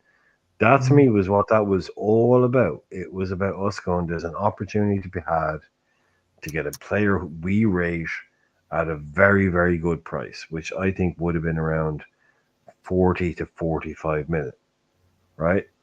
Now, they've cleared their books by selling Minte and Anderson, the two attacking midfielders, Anderson and Minte. That they both, like, they sold, like, this guy Minte never played a game for him, and they got it, like, I think about 30 million quid off him from Brighton. Okay, and Elliot Anderson, one of their shining lights, going to be the next great attacking midfielder. Again, okay, they have to sell him.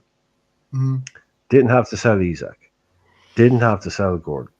Didn't have to sell Bruno. None of that had to happen. They cleared their PSR, their FFP, by selling those two guys for a hell of a lot of money. So they don't need to sell Gordon anymore. So all of a sudden, now Gordon is, you want to go and take him? I was slightly perplexed at Gordon's valuation. Okay, them players went for what you said. One of them went for 30. This Minte. Yeah, exactly. But remember, Lee, Gordon only has, I think, a year and a half left on his deal. He signed 3 years. He's not on an 8-year deal or anything. He only has a short time. But I think that was. I watched all in Newcastle last season because he'd finished above us the season before and knocked us out the Champions League places, and I didn't see that much from Gordon, and I've never seen that much from him at Everton. Yeah, don't know where this 5 minutes to kick off. From, no way do I see us as genuinely being it as to being anything in this link. I think there is absolutely nothing in this link. I'm with you. I'm with you. Yeah. What numbers, Tyler, too, by the way, just so for clarity. I want to make sure. I'm not going to comment. I'm just wondering. I'm just asking for clarity. He's asking those numbers are shady. Which numbers are shady? All my numbers are shady, man. All my numbers are shady. All numbers are shady. Let me give out the numbers then for the chat here and what they think. Bernie's got the game being 3-0. Since we're like 5 minutes away, I want to make sure I get everyone's score predictions in. KJ's got the score being 3-2, but he's not confident. He just wants to see another really good performance. I'm in agreement with that. I'd like to see a clean sheet, to be honest with you, especially against Manchester United. And then Jimmy's got also it being 3-0. And I think that's all the scores that got posted by the group. Yes, but looks like overwhelmingly that we are picking obviously us to get a victory here. I will honestly tell you that it is looking like a good turnout. If you thought it was difficult, I mean, Philadelphia is a big city. It's like the 6th biggest city in America. So, and obviously, you know, by having New York 2 hours away, having DC 2 hours away, Baltimore basically 2 hours away too, it makes it very easy to commute from those places to get people down and into the building. But South Carolina, different story. Charleston, South Carolina, different story. You know, it's a little bit more remote. There's no real big city there. There's no like big what do you call it? Metropolitan area. Yeah. There's no big. Yeah, exactly. There's no like. They're playing at University of South Carolina. Yeah, basically college. They're basically they're playing college. Yeah. That's why I was saying like you're not sitting like when the game that I was at Philadelphia Eagles, which is an NFL team. That was their stadium that we're sitting in. 69, basically 70,000 people. You know, standing room only crowd there. Yeah. South Carolina's stadium is bigger, holds more people than Philadelphia Eagles stadium does. College shit in America is just ridiculous. Yes. It's ridiculous. It's a world that's a world that doesn't compute over here. It's just like okay, whatever. You get 100,000 people at a freaking school. Football match. Okay. University of Michigan versus Ohio State game. And you were biggest shit on the planet. Biggest thing in okay, cool. That's the difference. The money that they have in these universities. Oh, it's astronomical. Like, oh, hi, a Liverpool player comes over, you know. Oh, I've just sprained my ankle. Is there somewhere I can go? It's like, yeah, welcome to our world-class medical department. 2 feet away from your training pitch. It's like, okay, that the money that's there is ridiculous, man. It's ridiculous. But yeah, okay. That's it's so funny though. But you know what's funny too though, not funny, but you know, unique for what you're just saying too.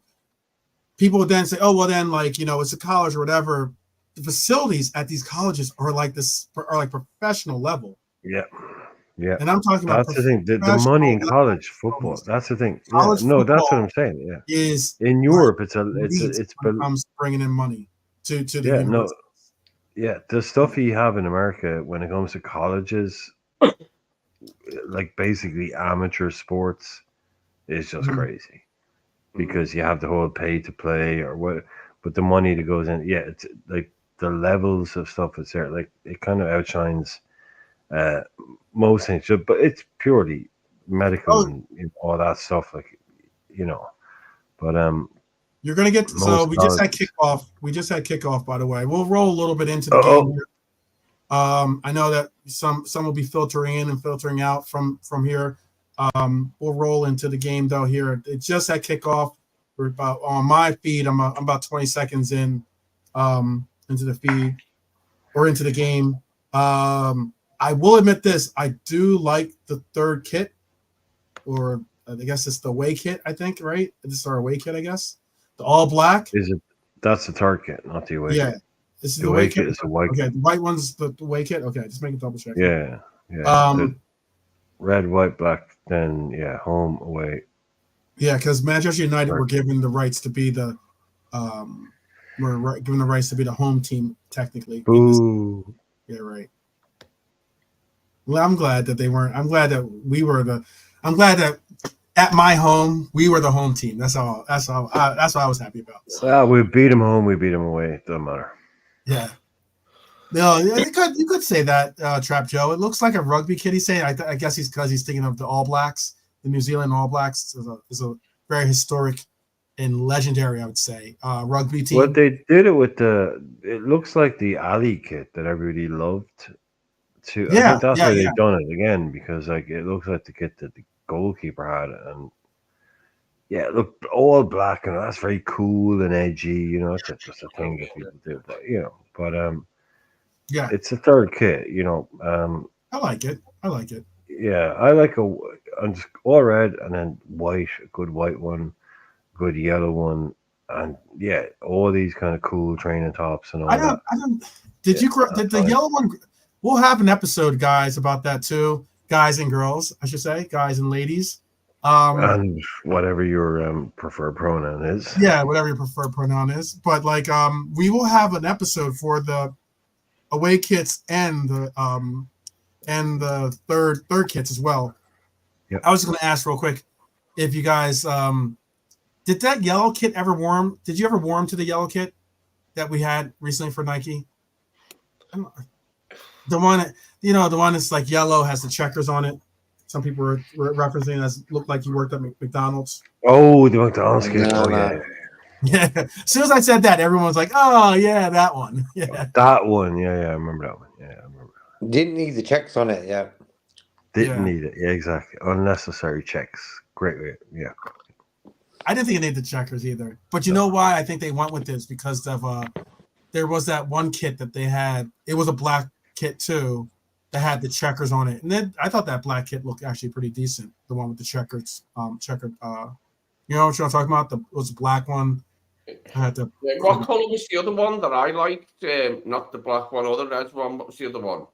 Like cream or something, was it? Oh well, that's. Oh yeah, well that one. Yeah. I know that everyone says that's like it's it was kind of a retro. It was kind of like the retro Spice Boys one. To the Spice Boys and all that, but I was yeah. Jeez, Cujo's getting hacked. By Mason Mount, go figure. Yeah, the cream one. That's what the cream one was very popular. Very difficult kit to get to, by the way. They sold out of that kit. Oh yeah. You ain't buying that, man. No way. You ain't getting that. That is the grey away kit from the 87-88 season, Barnes and Beardsley's first season, and Aldridge and Houghton's first season. That away kit, the grey one with the three Adidas stripes in red, was a brilliant kit. Oh, it looked beautiful on our players, that one. That's one of my favourite away kits ever. It's one of my favourite seasons. Probably my favourite season ever, actually, because, that was our best season. Once I'd, sussed out football, I was old enough to understand it. I used to go to the match every week. That was, the best season. It was just phenomenal. We were unbelievable that season, so easy on the eye. Better than what I'd ever seen before. We were functional before and always won. But, that side was just outrageous. It just blitzed teams. Beardsley, Barnes, Rush, Jesus. Yeah, Whelan, McMahon, Spackman as the three. Spackman never gets talked about. Yeah, Spackman. Nobody ever talks about Spackman. That season when he first come, 750,000 from Oxford. Yeah, Aldridge was 750,000 himself. Sorry, Houghton was 800,000. Aldridge was 750,000. Both from Oxford United in 1987. Barnes £900,000. Peter Beardsley 1.7 million.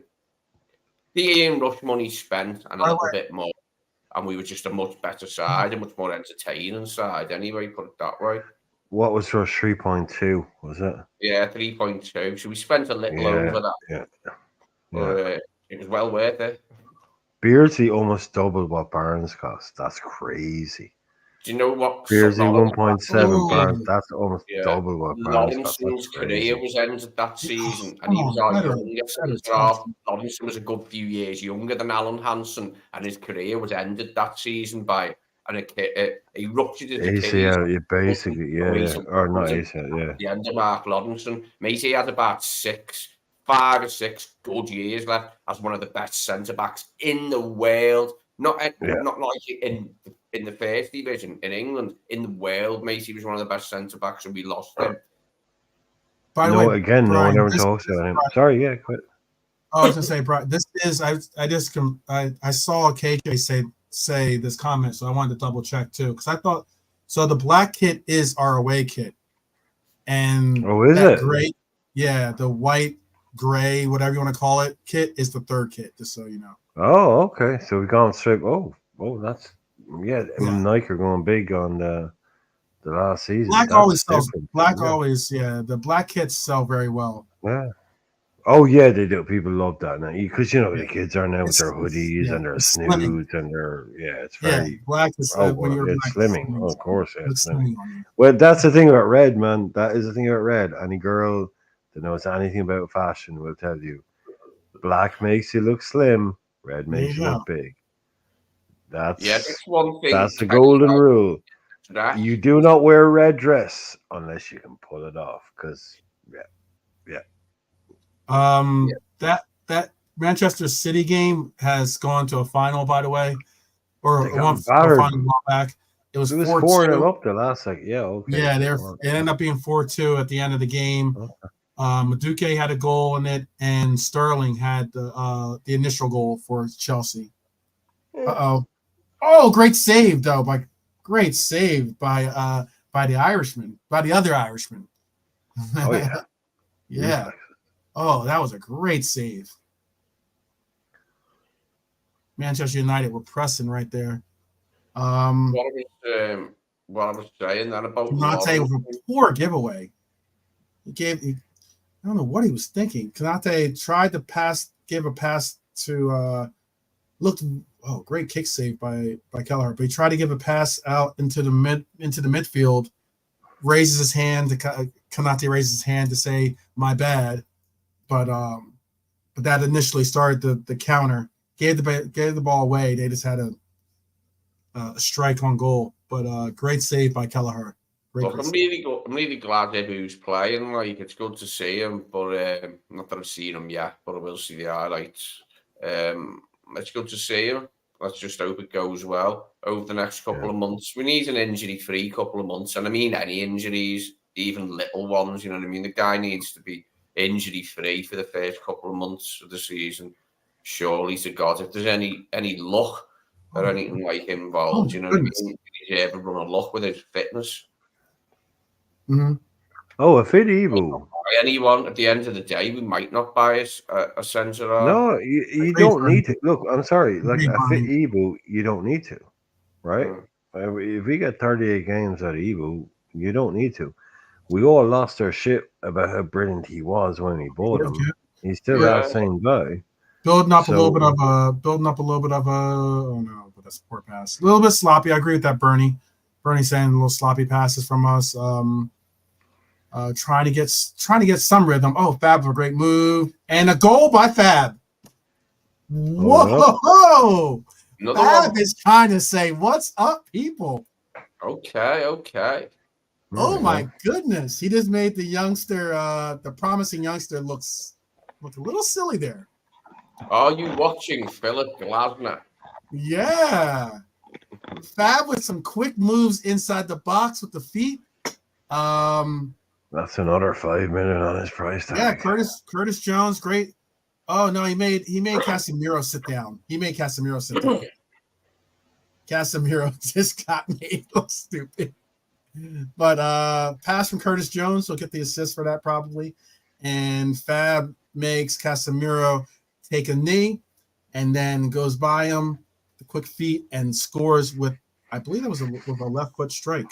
Kind of a little bit of a weak strike, but a well placed strike. Yeah, he's decent finisher like that. Carvalho, he can't finish, like, doesn't have to slam them, like, as long as he gets them past the keeper.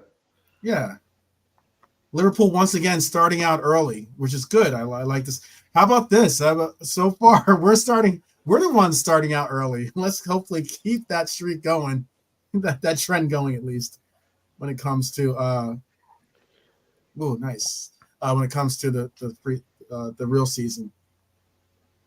So, yeah, I will tell you this though, Manchester United are not scared to put in a tackle or a push or a bump. They are definitely trying to not get embarrassed, I think, here. I missed Even what though is it's the whole midfield? What's United's midfield? Can you tell me? Casemiro. It's Who else? what is their midfield? Do you want to know that? Yeah, sure. Casemiro, I know, is in the midfield. Toby Collier. I don't know too much about that guy. He is, let's see, he's an English national, 20 years old, 5'11", ambidextrous. His player value is at £173,000. So, I guess he's, one of their youth academy players probably, or something along those lines. Who else was in there with him and Casemiro? Well, technically, I guess you could say, because they're playing like a 4-2-3-1. But Diallo, Mason Mount in the middle, and then Sancho on the left. Okay. Cheers. I missed And that. and then Rashford is up front alone. Is a lone striker up front. Ooh, good stuff. Good stuff. Kwanzaa puts in an effort to try to block that, and Kelleher with the save. Yeah, I'm interested to see the Ibu-Giroud partnership, for when Virgil needs a rest and that. Like, I'm eager to see Ibu and Giroud play more minutes together because they didn't last season. It was Giroud playing instead of Ibu more than not. So right now, Konate's looking a little, I would say, a little rusty, maybe. I'm not. Yeah, he's definitely looking rusty. Look, he's always rusty. He just gave away. He just gave because he's always coming back from an injury. But once he just gave away another pass into the midfield, where United had another attempt on goal. Who was he trying? He's trying to pass it to Curtis Jones in the midfield. Very, very reminiscent of the VVD to Maka pass. But that was not good. Oh, they're not showing the cameras of the managers' faces when there's a goal. Yeah, interesting. How many days have we got till Ipswich now? I'm forgetting. What's the opening day? I think the 17th is the opening day. Okay. I'll double check for you. Still got a while, haven't we? Yeah.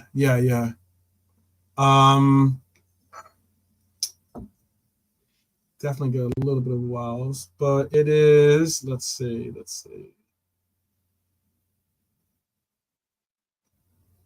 It is. Yeah, the 17th. 17th. For my 17th, I get to stay up. I get to either stay up or wake up to watch a 4:30 in the morning game. Joy! Oh, what joy! Oh, what joy the Prem is going to bring. Mate, doing that to us on the opening day, that's just out of order, that. 12 o'clock, or is it 12:30? I mean, that's out of order, that, on the opening game of the season. I know it's not the opening day, because there'll be a Friday game, but doing that for our first game, did you have to? Did you really have to? Any decent links? Oh, linked players that were linked to. Is that what you're asking, KJ? I think that's what you're asking. Other than the player, like I said earlier, the player that we discussed, I don't know. I think KJ was in for that too. That portion of when we were talking about the Crystal Palace player. Not that many links. I think more so, I'm interested to see who or what players we end up possibly moving on from. I will give you this too, by the way. And this is why I was saying to Brian how, the Lightning is a concern. And that's because since they're playing at a college stadium, at college stadiums, they have the bench. They have the bench seating. Do you know what I mean by that? When it comes to they don't have an actual seat that you sit in. It's just a bench with there'll be a number on the bench. It'll be one long bench, and that portion of the bench is your seat. as opposed to like an actual seat with like, armrest and the with lights. arms on it, yeah. Yeah. Okay.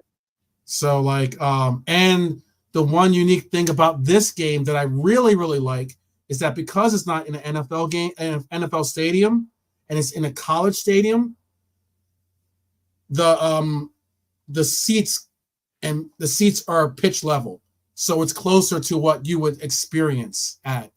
I think that's why Brian was saying anything. It's closer to what you experience at at Anfield or something like being pitch level. Like the one unique thing was that like at the game in Philly, we're pretty high up because that's what the NFL does. But for this one, the seats come all the way down to the pitch, and it looks like they might even have some seats on the actual pitch for some of the players. So that's pretty cool. Hopefully, Brian can rejoin us. We'll most likely like rock with you guys for the first half at least, unless you guys want to rock. I'm watching the game anyway, so despite it being the Saturday evening here. I struggle to find it anyway. I'm not very good at like finding, like them streams or whatever where you can see them. Like this time last season, I had LFC TV, so I was able to watch the friendlies because they were all on. But I ain't got it this year. Yeah. Are you just a financial thing? Like. Did you do an actual subscription, or did you do like the free subscription? And then no, LFC TV was like obviously on me TV, like through satellite and a satellite channel, Sky. You just buy it for it. It wasn't that dear, but I just couldn't afford it anymore just for the current moment. So otherwise, I could have it on my TV screen in my peripheral view here as we're talking. But sadly, quick question to the chat, and this is also JK. You're still with us, right? Yeah. Yeah. Okay. All right. Just making sure. I know it's late. No, that's good. I was going to ask, do you guys think that we dodged a bullet? I mean, despite the lesson, don't weigh in the injuries because injuries can happen to anyone. But do you think that we dodged a bullet on Mason Mount? Were you guys ever really all in on Mason? Yes, we dodged the bullet. Look at how it's gone. But Mason Mount was a very good player that I did like not too long ago. Yeah. I think, like, when you look at him and Dele Alli, them two back in the days were the big two names of the England team. Oh. Yeah, Dele and Mason, had similarities as well as midfielders, like, you know what I mean? Mm-hmm. But yeah, it just hasn't gone well. But doesn't mean it won't go well this season. Like, I've got faith in him if he gets in a settled side and he's fit. Liverpool on a counter here. Salah player, put it that way. with a left foot, but it was a pretty wavered attempt. Yeah, Robert says he never wanted him on this team. KJ, Bernie, Joe, Crab, if you're still in the chat, do you guys think that we avoided? I guess obviously he got injured, but that doesn't necessarily mean he would have been injured with us, because that's just one of those like, what do they call it? They call it sliding doors or something like that, where like, if things were different, it doesn't necessarily, just because he got injured doesn't mean he would have got injured with us type situation. But just wondering if you thought that it was a bullet dodge on him. Yeah, I think him and the Klopp. I think. Do you think that? I think I'll ask you. I'll let's see what you guys say too. But I was going to say real quick. I think that he was.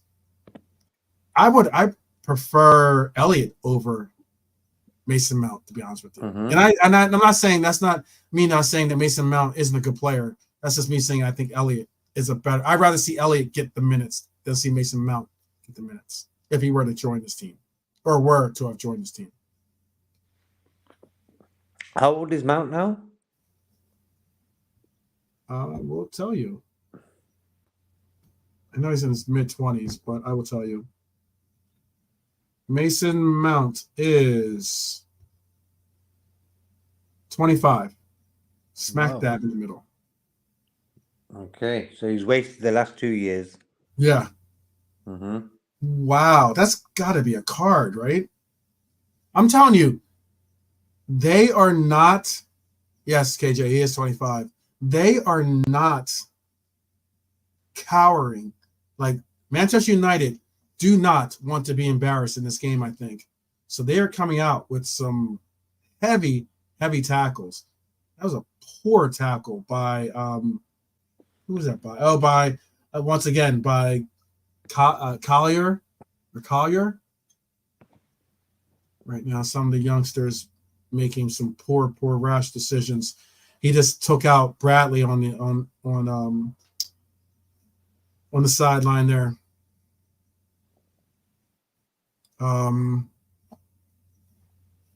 Trap Joe says Mount not joining was a blessing. I agree with that. I think it was money not wasted. You know, which would have been the case. I mean, what did he go? Mason Mount went for? He went for a pretty penny, didn't he? Mm-hmm. About 70, wasn't it? Yeah, it wasn't cheap. He wasn't cheap. Mm-hmm. 55.6 million pounds. Wow. Oh, that's less than I thought. Yeah, still a significant fee, though, right? Yeah, that's about. I mean, that's around. That's close to. Yes, 50. The number I have on here is 55.6. So maybe like closer to 60 million euros or something like that, I guess. But I don't think Chelsea. That was all profit too. By the way, for Chelsea, all profit. Man U with a actual Man U with a good approach here on offensive approach here. I think it was Rashford that took the shot there. No, Rashford was the one that passed it. Who was it that got the shot? Oh no, it was Rashford. I think that got the shot off. Yeah, it was Rashford that got the shot off. Great save by Kelleher though. He had to make a. Ooh, that might have gone in too. He had to make a diving, and he made a, play. Ooh, Rashford and Grab getting into it a little bit too. By the way, good for you, Grab. Don't back down to Rashford. Don't back down. Did you guys see the Did you guys in the chat too? Did you guys see the They did the inside training. Ooh, Rashford for another shot on goal, just goes wide of the net. Just goes wide right of the net. Kind of interesting how they're allowing for Collier to basically push off on Kelleher. But did you see the some of the inside training that they were doing? Do you guys like some of the there's some new tactics that they're using. Liverpool on a break. How that wasn't called a foul, I don't know. Curtis Jones got pushed in the back, but they didn't call that.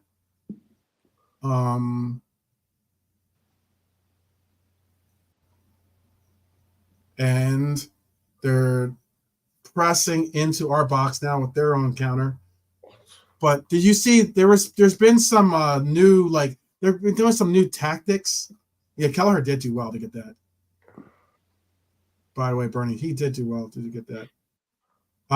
They're doing some new tactics where they do this, like they did this one drill where they had I saw Gravenberch and Salah in it, and then basically it's like this.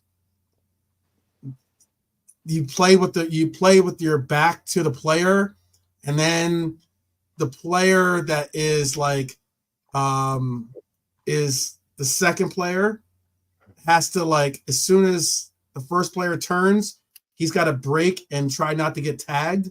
It's basically it looks like tag or something like that. Have you seen that clip? Yeah, what's that? Yeah, they're doing some very interesting, new training tactics with the boxing, and with the the pads and the likes. Mm-hmm.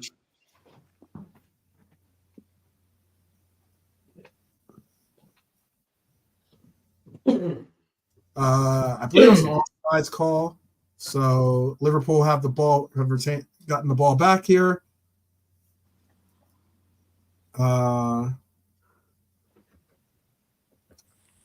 Hustle Bones. Hustle. Big up, Hustle. Good to see you. Oh, what was good? I think what we were saying was good was I think what we were saying is what was good was Kelleher making these saves that he's made. He's made some good saves, actually. He's made two really good saves. I think we might have a sellout, by the way. I'm waiting to hear what the report is with the actual like turnout. Usually you hear that towards like the middle, if not towards like the 3/4 of into the game. But like they just showed video of people still piling in and getting into the game. Fabio of a great retrieval. Pulled Onana out, had Evans looking stupid. I don't think Evans wanted any part of Fab and his step overs, were possible step overs. So he kind of like backed off. Cavallo tried to get a cross in, and it goes out for a corner. What minute are you on there, bro? I'm on the 27th minute. 27, 55, 56, 57, 58, 59, 28. Okay. 28:03, 04, 05, 28:06, 28:07. Corner kick from Simicast. Am I far ahead of you or am I behind You're you? about 30 seconds ahead, yeah. Oh, okay. Probably because it's actually in America, maybe. Down the road. Yeah, right. We are trying to get. Oh, it was a bad decision by Connor. Bad cross by Connor. We didn't get much out of that corner. Didn't get much out of that corner. We need to step up a little. I think so. I agree with that, Jimmy. I think that we've been a little bit so far. I don't know if JK, if you would agree, but we've been a little bit. What's the word I'm looking for? A little bit sloppy with the passing, a little bit. Especially Konate's had 2 errant passes that led to actual goal opportunities for them. And I will admit that Onana definitely needs to shave whatever that is on his chin. That beard is a struggle, but or that goatee is a real struggle for Onana. What's his name?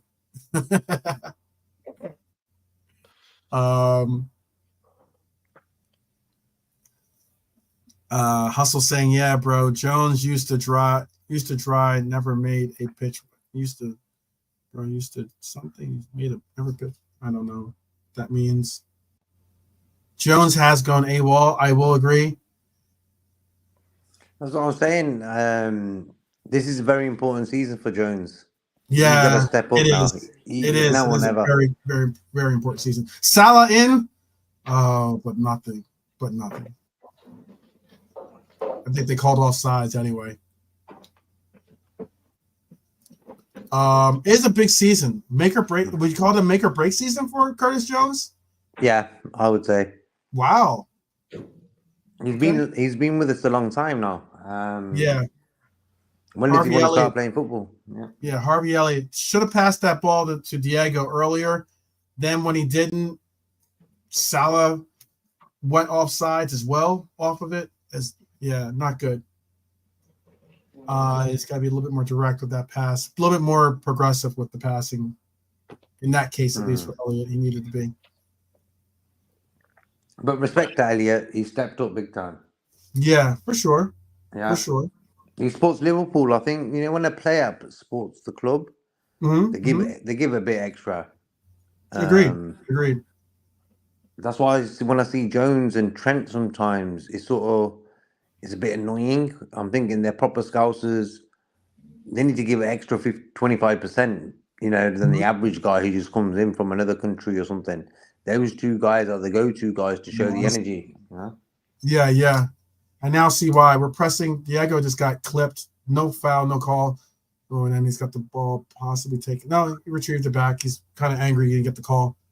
I see why you guys can't see it because the game is only being shown, I see, on LFC TV or Manchester United TV over in the UK currently. Yeah, I had all the friendlies this time last season. I haven't got them now. I'll get them back at some point in the season. Just won't be with Sky because I'm not getting them again. They're shit. I'll get another satellite supplier. I feel you. I'd like to see Gravenberch with a nice recovery. I want to see, you know what, if Curtis is going to kind of fade out, at least right now, I'd like to see Gravenberch step up and take the opportunity, to make a what's the word I'm looking for? Make a difference But Simicast tried to do a little bit of a cross. That wasn't much of a shot. And Onana just picked it up. Simicast has stepped up. I think Simicast knows that, look, Robbo, this could be a year that we utilize Simicast a little bit more. Not saying it because, Robbo is injured right at the very moment, but just because Klopp's relationship with Simicast was a weird one. There was times when Simicast would be playing better than Robbo, and he would still play Robbo.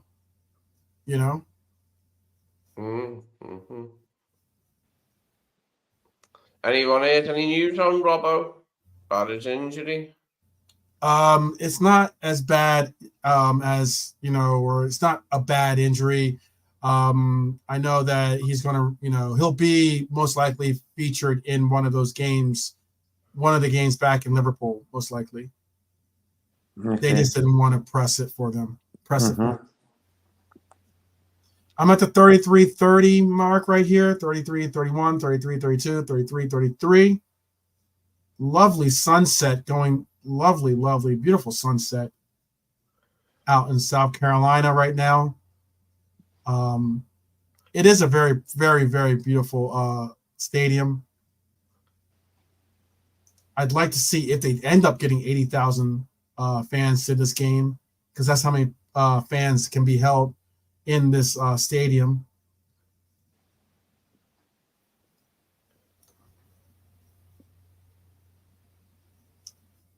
Hustle, what do you mean? What is Arnie Slot doing? What is an Arnie Slot? Oh, I got you. What is an Arnie Slot? I got you.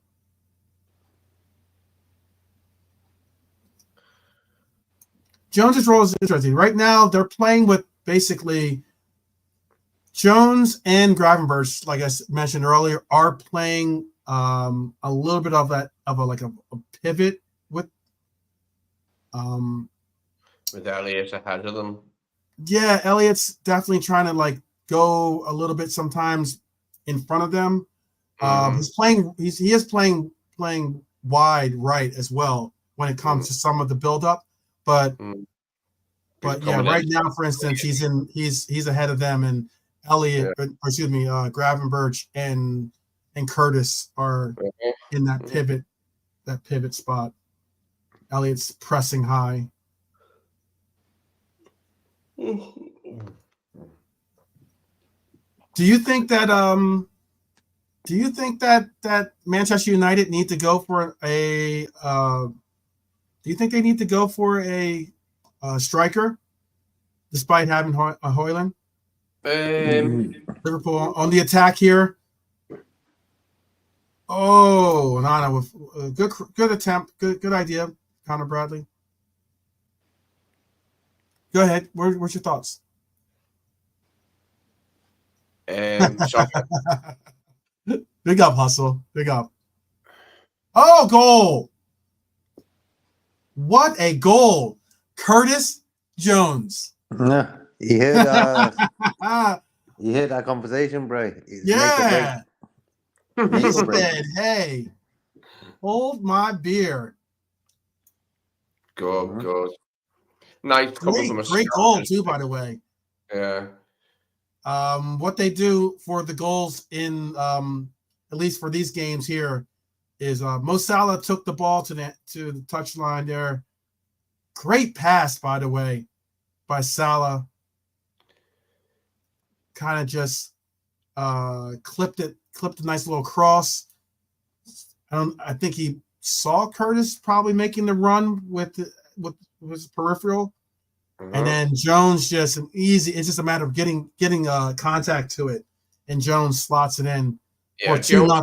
Finisher, mate. Jones is a good finisher under pressure as well. Like sometimes in tight positions, he's just got. Yeah, it was one of those those crashing goal, like when he crashed the net, and he just kind of like stick a leg out. And then doesn't he more often than not? It's just like he's very artful in that respect. Yeah. Curtis Jones says, "Hey, I'm not fading out, people. I got something to say." Excellent. What is Snapdragon, by the way? What is that? As Diogo Jota featured very much like on the eye, because I haven't heard him that much when you describe the action. Has Jota been very prominent? He has been, and that's what I was going to say, Bernie, too. I'll get to Bernie's comment in a second. But he has been trying to make the runs. He had an opportunity to have a really good run, but Elliott didn't see him in time. I'm hoping that changes with this team, in that they try to focus and be mindful of the strikers making their runs and looking to get them more involved. And Bernie was just saying, love the fireworks when there's a goal. We don't have that at Anfield. We don't, and that's what I was going to comment on too, Bernie. Is that in the games at Philly, I don't know. I think they did it at Pittsburgh. I'm not positive, but I know they did it at Philly, and they just did it here for our goals. If we score a goal, what they do is they dim it down, and they allow for they shoot fireworks off for the goals. So for every goal, there's fireworks that like go off in the background. Got to be beautiful too, by the way, because the sunset's dope, and then they have fireworks going off. Great atmosphere. 2-0, 39th minute here. Just clicked on to the 40th minute, I guess you could say, because 39:02. Well, if we can keep them out until half time, that's perfect to go in 2-0. Oh, that'd be great. That would be great. Weigh up what changes need to be made at what point to protect the right players. Yeah. And we should be good for the second half, shouldn't we? I'll have to look up what this Snapdragon thing is. I don't know what that is. Do you know what that is? Snapdragon? It's like the sponsor for I would have thought it was an energy drink too, but I'm not seeing. It's the new sponsor for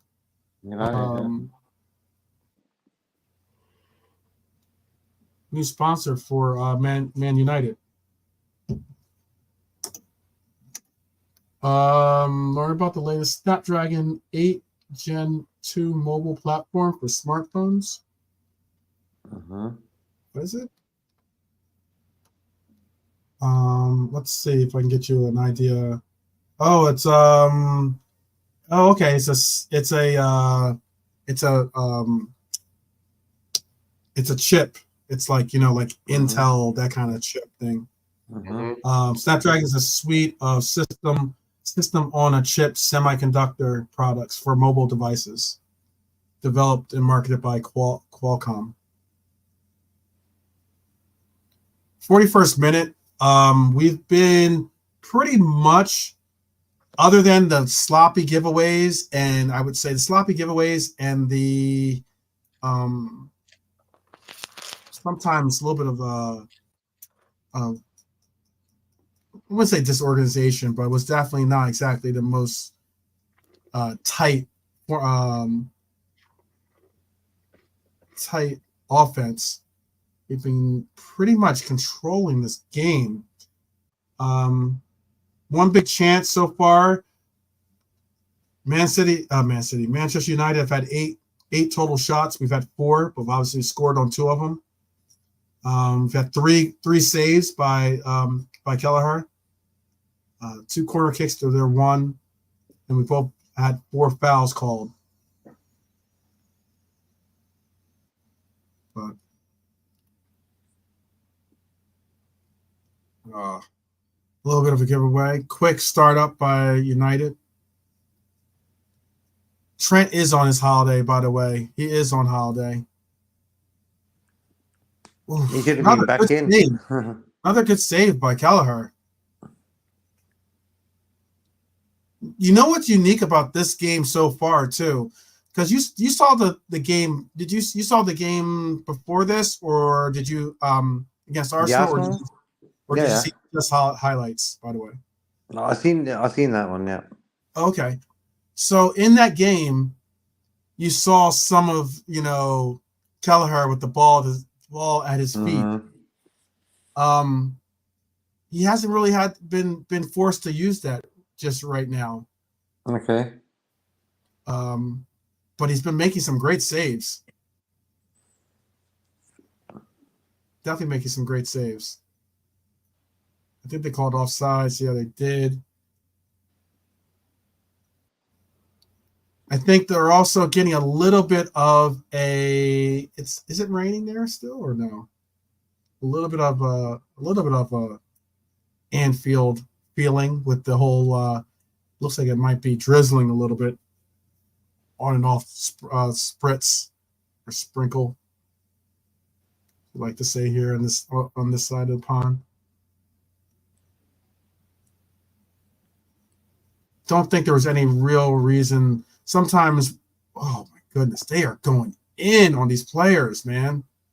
Manchester United are not scared to go in for a tackle. Mm-hmm. They know they're playing this in a month's time. Yeah. Yeah, they act like we won't be seeing each other again. Yeah. Kelleher does have some very quick. He's had some very good responses. Very quick responses. Yeah. Battle of the bald heads. It is a battle of the bald heads. The Dutch bald heads. Right? Yeah. It is a battle of the bald heads. It's funny. Like now, every time I see a bald head, I think of Arnie Slot. The flight attendant on my flight out was bald headed, and I looked at him like, is Arnie on my flight?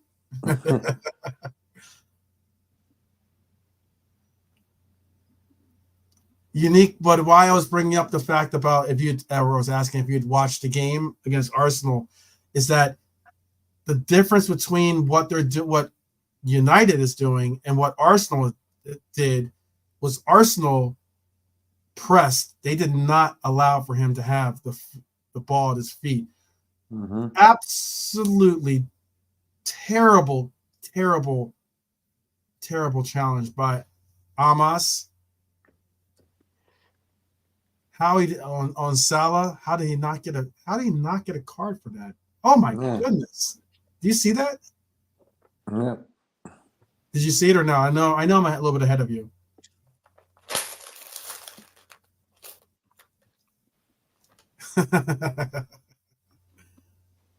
You gotta much shout out to the gingers in the house, definitely.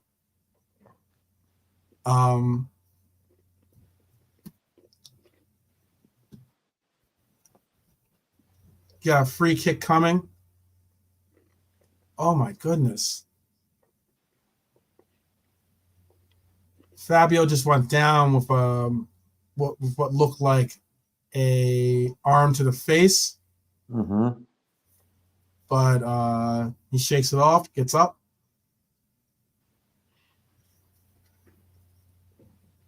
This ref is a joke. Yeah.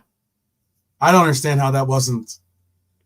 This United team are dirty players. They are. I think they're not only dirty players, Bernie, but I think that what you're seeing with United is what.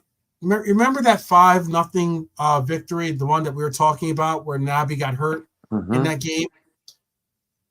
I think that sometimes when it comes to these games, it's like they go out knowing they are not a better team. Yeah. But they still will press and push and then just foul like they're trying to make up the difference. Aside from the 5 goals we scored at Old Trafford that day and Pogba being sent off, the highlight was Ronaldo's being ruled offside. The one goal for his goal. Yeah, for his goal. Oh, it was bloody hilarious. The gob on Yeah. him. Oh, the face on him was bloody hilarious. It was richly comical. Yeah, that was awesome. We're at halftime now, people. Yeah, that's the key, Trap Joe. I don't want to see any injuries, and it's like that's why like having this kind of game where you're playing as United and they're just you have these youngsters trying to fit in and not be outdated, making rash challenges against players that they aren't at the level of. I'm saying withdraw a couple of the injury-prone players such as Jota and Ibu at half time. They've had their half. Big up Dara, by the way. Big up Dara. Bring someone on for Jota to make sure they don't get axed in the second half like Bobby United if we go even further ahead.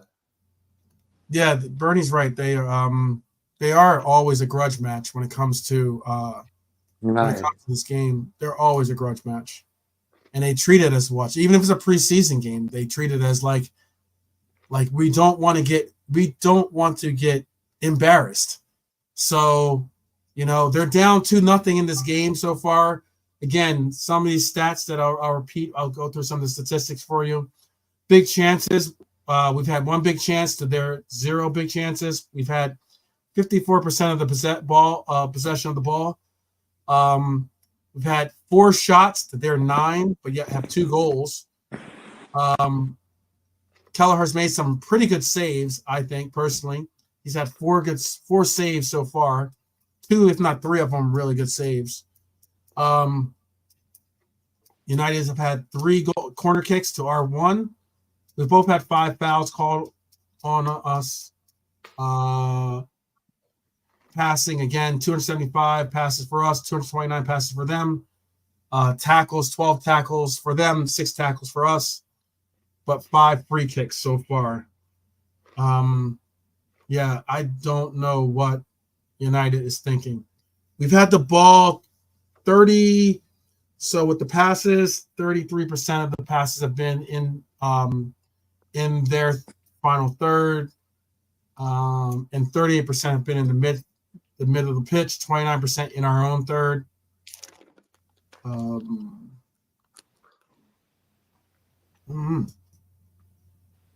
Basically, very similar. 7 clearances by us so far to their 2. But again, as of right now, we have goal scorers being on our left side so far. And again, you know what? It was Fab that got the assist for that. So, or excuse me, Fab. It was Diego that got the assist. I know you were asking if Diego had been involved in the game. Diego got that first assist to Fabio. That's good. Portuguese connection. Yeah. I don't like that. They're showing the highlights right now. It just showed another highlight of Konate giving up the ball in a poor position, in a poor place to get out the ball. Look, if you're going to play from the back, you can't get the ball away in the middle of the pitch. Yeah. You just can't. That turns into an easy counter.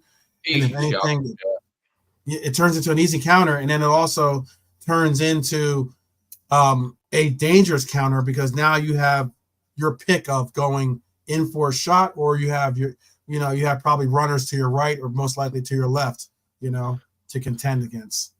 It's like Bruno being gifted that one by Quanta, wasn't it, last season? Just a terrible, the worst place on the pitch to give the ball away, bang in the centre, in front of and in the centre of your own penalty area. Like, uh-oh. The only, I guess you could say, starter on the bench from United would be, I don't even know if Anthony really is a starter. Nah. Ericsson's a starter. Ericsson gets starts here and there, but he's on the bench. Ericsson on the bench, McTominay's on the bench, and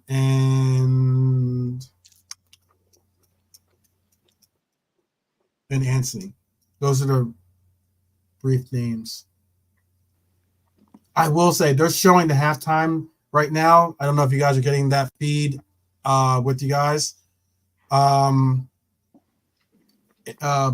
they're showing like they did exactly what they did for us at Philly, which is have like a fireworks show at halftime.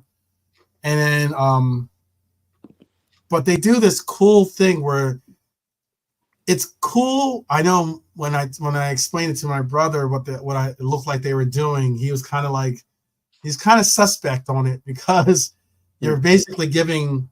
So they have this thing. It's called this. They have a light show, and what it is I don't know if they've done it at the games for.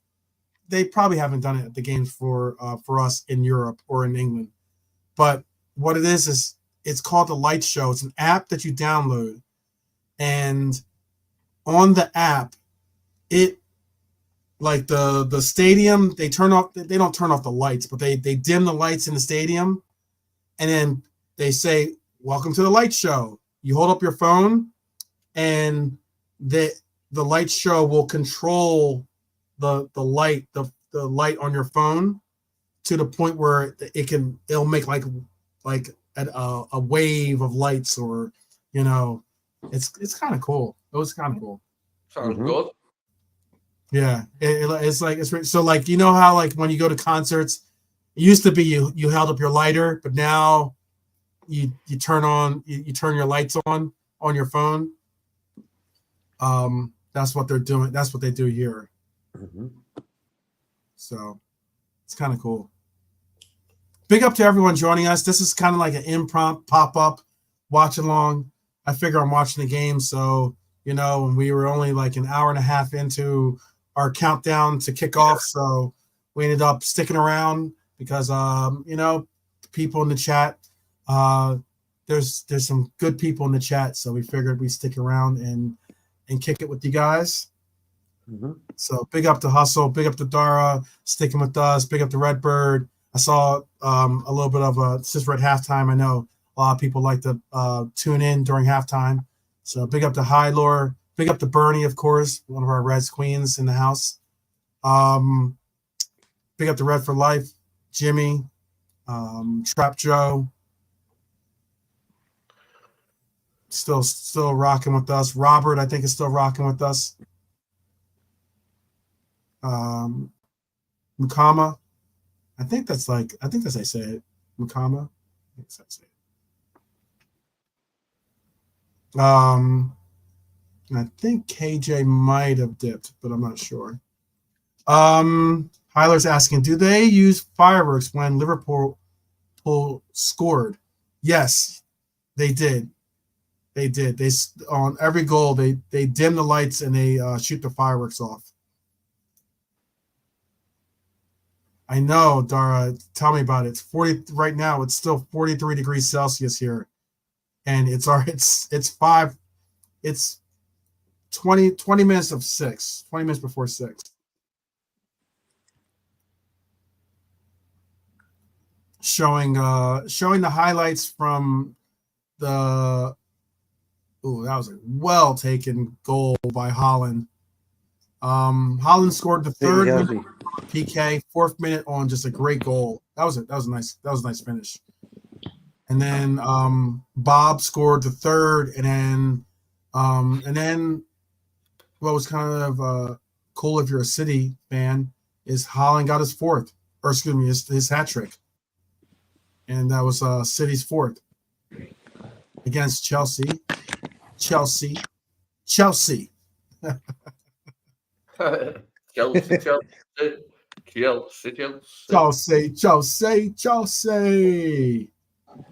absolute craziness. Do you think Chelsea is going to get top 5 this year? Do you think they can climb their way back into top 5? Yeah, I don't. Given the squad that they have, of course they can. But Yeah. it's dependent upon Enzo Maresca bedding in quickly and them not falling behind early on as they did. I think once they start.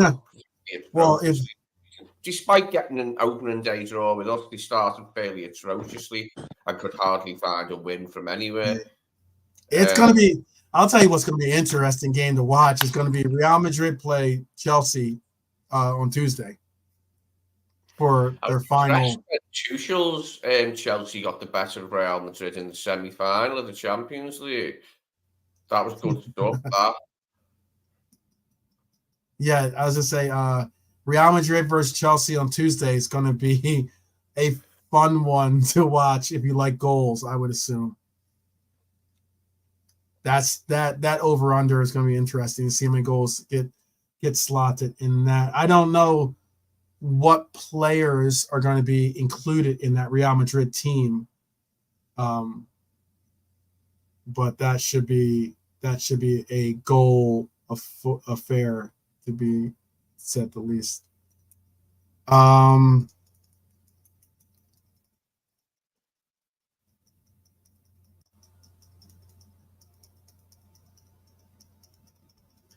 don't think so. Dara is asking.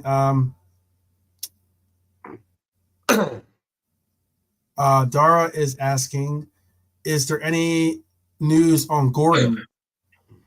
So far, there has been, the only news that I've heard is this so far with Gordon is that Newcastle is going to make a very, very, concerted effort to sign him to an extension, to like a new deal. So I know he's not on big wages currently. I want to say he's on £60,000 a week. So I think it was like only like £5,000 over what Diaz is making currently for us. So I think that what they're going to do is they're going to come back and they're going to probably say, hey, you know what, sign an extension, to make it a long-term contract. We'll give you probably, if they're going to sign him to that kind of extension, because he does have years remaining on his contract now currently, you're probably going to have to go a little above and beyond the 120,000 or above and beyond doubling his wages. You'll probably have to do like 150, 160. That's a lot. That's a healthy increase as well. Hustle is asking, does Arnie invert Trent? What do you think about that? What do you think about that, Lee? And then we'll go to JK. Do you think do you think that Arnie's gonna try to invert it role for Trent, or is he going to stick with him being in as a right back, or maybe just saying, hey, you know what? Let's move to the midfield. I don't think he will, considering our midfield is pretty stacked. Mm-hmm. Pretty, there's a lot of names already in the midfield. But do you think he'll be inverted? Seeing the end of the inverted. I hope we don't see it again. It's not what I want to see. I don't want to see a flat back for. Is it because you don't like Trent in the inverted, or is it just because you just don't like us using an inverted? Bit of both, to be honest. I don't like us using it. I don't think it worked for us, and I prefer Trent not in midfield. Mm-hmm. Prefer a little bit further back, so he's got the whole pitch in front of him to spray them balls where we want him to spray them. Oh yes, that is probably true too. I don't know so much about the riots that are going on over there. It is pretty crazy. A lot of the situations with the police situation that happened and other things and such. Yep. Trap Joe is asking, Arnie Slot is more or less a boxed inverted midfield shape where wing backs and attacking midfielders shape a box. Big up, Trap Joe, with the tactics breakdown. Like it. I like it. I mean, I've got no problem with him playing inverted the odd time, like, but I don't want to see it as every week formation. Yeah.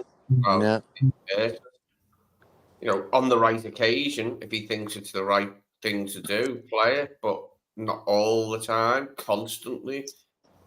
Mm-hmm.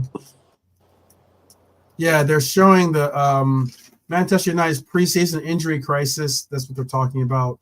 They're talking about how Anthony, Højlund, Rashford, I believe even Mason Mount were all injured at some point during this. Oh, Euro, excuse me. This was the other player. Or all have been injured during this preseason run for them. They were already a little bit light in center back. Having Rashford or having Euro go down wasn't really ideal for them. Oh, big up Ottoman Turk. Good to see you, brother. Good to see you. It's been a minute. Good to see you, man. Yeah, for sure. Definitely. I don't know.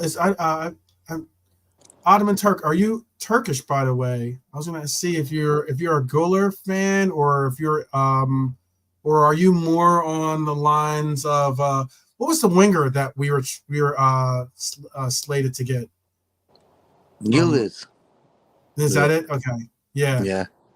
They did well, Turkey, in the Euros. Yeah. He was like they're talking about he's a 25 million pound possible 25 million pound acquisition. Mm-hmm. He would certainly be a lot less than what you would have to do for Arda. Yeah, that Barris, he works hard. You see in the Euros, he was running up and down. He didn't get no goals or assists, though. Hyler's saying most teams today have different shapes and forms. One shape in defense and one in attack. Slot is playing a 4-2-3-1 or a 4-3-3 depending on the match, but is playing a lot around passing the ball. I also think, Hyler, that one of the unique or caveats or one of the asterisks that you got to put on what you're seeing with the squad now is that because of the personnel that we have available, it has somewhat structured how we have to go about trying to play. For that first game, for instance, against Real Betis, we didn't really have a outright striker, for instance, other than Harvey Blair. So, and also, by the way, there are some halftime substitutions being introduced, and those halftime introductions. One of the names I thought we would see early, and that is Sepp Vandenberg has now entered the building or the pitch. It looks like Ibu. It looks like Ibu might be the player that gets pulled out, but I'm going to see. Yes, you're right. It is Ibu that has been asked. Yeah, Ibu's the one that has been asked to. Which is good. I don't want to see Ibu. Yeah, we can't tempt fate with Ibu. We've got to be careful with him pre-season. I know I was early. Oh, go ahead, finish. I'm sorry, I didn't mean to cut across. Just so he's able to start the season at Ipswich. We can start with him and Van Dijk straight away at Ipswich. And Ibu's, obviously, he'll have a bit more time probably before the season starts. Just don't wear him out, you know what I mean? Mm-hmm. I'm sure Slot's looked at his injury record and just what types of injuries he's had most often and tried to formulate some sort of way of stopping that, for the what I was gonna easier future. Yeah, that's exactly what I was gonna ask. Is that we've started the second half, by the way. We're almost about a minute into the second half. The only substitution has been Sepp Vandenberg in for Ibu. And I have to recollect. I don't know if Ibu was. think Ibu was on the right side. I'd have to recollect. I can't remember if Ibu started on the right side, but Kwanzaa is certainly on the right side now, and Sepp is on the left side. But what I was gonna bring on is that and it's not a B team yet, Hustle. It's not B team yet. All the starters are still on so far. The only substitute has been Ibu. And, I know I was like, people were pretty surprised when I said, maybe it might be time to move on from Ibu, or at least try to get some real value for Ibu. By the way, Marcus Rashford is out for Manchester United, and Tomne has come in for him. But what I was getting at is, with these players, or with Ibu, it's beyond frustrating, the availability. Beyond frustrating. And the fact that you would have to, play with Ibu with almost like kid gloves, when it comes to having to watch how many minutes you give them, or watch what you can do with them. Oh, Diego with a no. Diego should have kept running with that one. Sorry about that. Onana, Diego was running for a pass that was way too far ahead of him. Onana tripped over his shoelace or something and fell and almost didn't get to the ball. Keystone Cops. Yeah, it was very funny. Definitely. Yes, you're right. You're right. True. Bonkers. Yaros has been subbed in for Kelleher. Okay, good. Need to see the old Yaros fella too, don't we? That's a good one. Yeah, I'm trying to get an update on SofaScore. They haven't put in the actual. They haven't put in the subs yet. They have not put the subs in yet. But let me see if I can refresh it.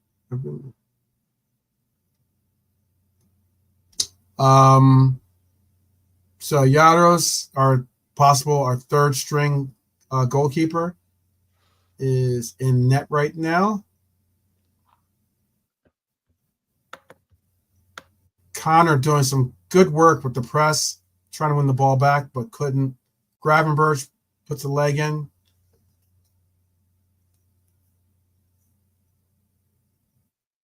Yeah, that Dara is something that they've been saying is a little bit of a messy exchange here. But Casemiro with a pretty weak shot, and Yaros scoops it up.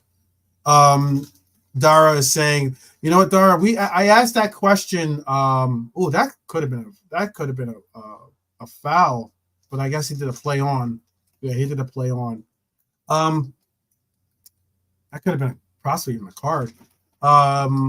We did a show, I think it was yesterday or was it 2 days ago, where I asked the question of, would you rather have Neto and 8 Naori, right? Or for 100 million, or have like a Musiala at 100 million. I understand that you probably have to spend a little bit more than 100 million, but that's, I think, could be what you'd have to spend for Musiala. I think if we want 100 million pounds, which is obviously 110 million euros, around that, right? Maybe 120 million euros, something like that, right? I think that could move Bayern Munich off of their sticking point. I just feel like they would try too hard to keep him, because he's their main person, But he's pushing for him. He's actually hasn't signed the deal.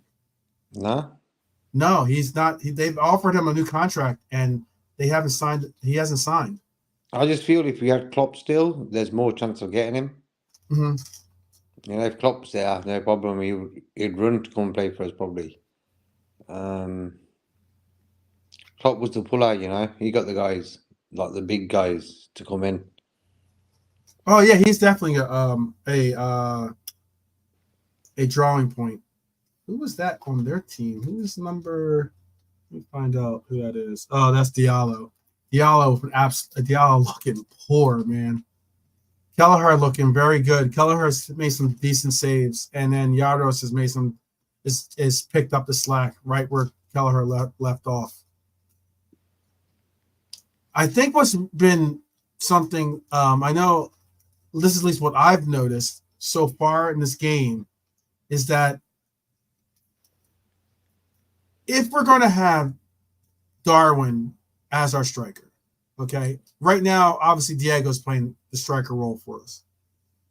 But if we're going to have Diego or even Darwin playing our striker, I would like to see.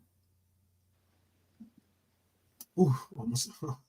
Oh yeah, that was very close. Sepp with a good, very very interesting little chest back to the keeper. I would like to see them give more through balls to Darwin. Send him on more of the runs. Mm-hmm. So far, you can see Diego has had a couple opportunities where he's been expecting to get that through ball to him, and it's been lacking. Or the player once again, something that I saw last year us do too much of. Personally, I thought we didn't do enough of this, which is just send Darwin on a run. You know, Simple give as. him a nice pass, a nice through ball in, and send him on a run. Don't get just he can outrun a lot of players.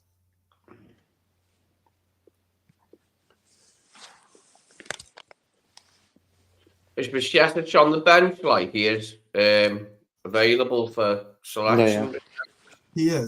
He is. I'll tell you who's on the bench for us.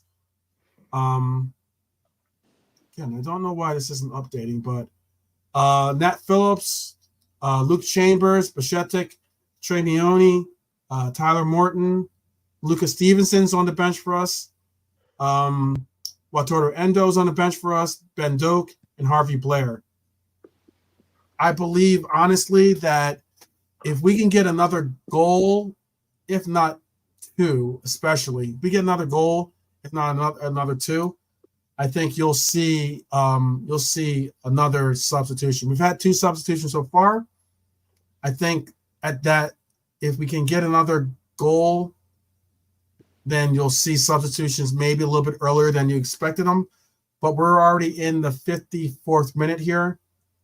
I would give us another 10 minutes, another 10, maybe 15 minutes before we actually see a 3, 4, if not, I remember it was like six-man sub or something like that, or 7-man sub, at one point. Before we see that, I think we're going to see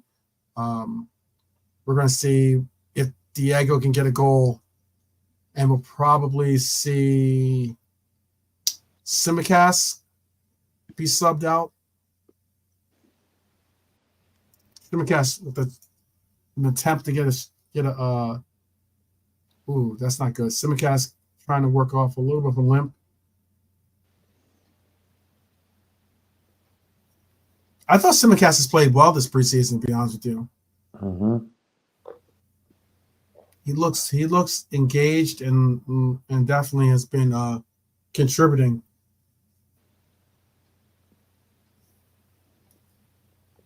Bukayako or Williams would be great.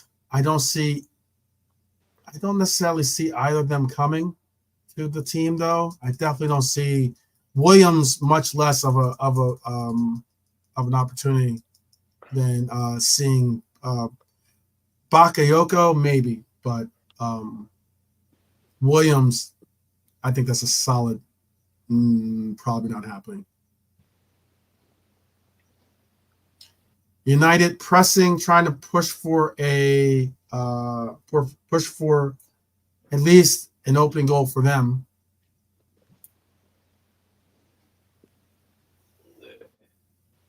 They've got possession of the ball right now. Hustle saying, "Bring on Bashestic."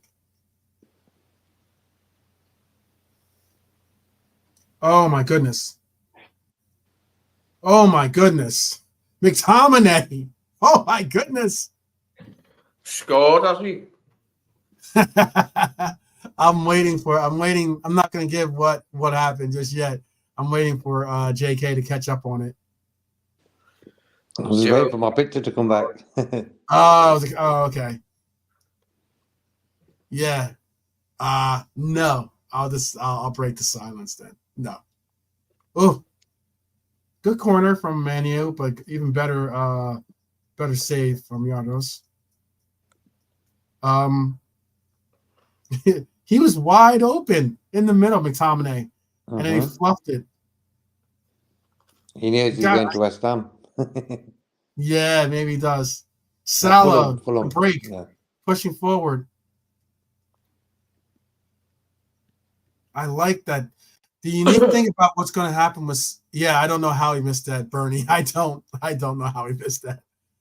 But I was going to say, Lee and JK, good thing about one of the things I like about the system that they're utilizing or Slots utilizing for Salah and his role in this system is that he's had a couple of opportunities to just get on his horse and run. Don't worry about trying to be like to do the take-ons or getting the ball early and then trying to dribble and be, that kind of progressive carry type person. Couple of the opportunities that he's had have been just straight. Hey, go for a run. When I get it, turn, go for a run. United about to bring in Anthony, by the way.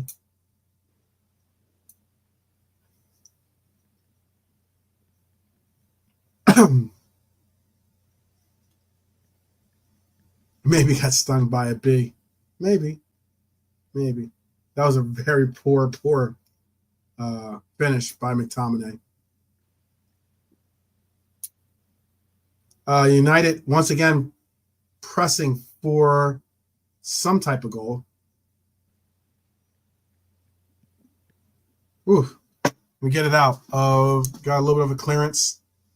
Yes, Anthony, trashy Anthony, if you want to call him that, is about to get his opportunity. About to get his opportunity to step on the pitch. He's most likely coming for Diallo. He just kicked the ball into the stands after it was not a good clearance. Not a good pass to him. But Trey Neone's about to make an appearance, people, for Liverpool. Pretty much forgot about Thingy's existence, Anthony. Forgot he existed. Yeah. How can you forget with that price tag with that price tag that he had to bring in? What was his price Curtis tag? Jones taking a seat. Trey Neone coming in for Curtis Jones. Go ahead. What was Anthony's price tag? 75, 80 million pounds as well, wasn't it? Yeah, he was a bit of change. He was tidy sum, whatever it was. 81.1 million pounds. Crazy. 1 million pounds. 81.1 million pounds for a player that went practically an entire season without scoring. And I will openly say that, you know what, the step overs, the fact that he was Brazilian, the flair and everything else that he was able to show off in Holland, definitely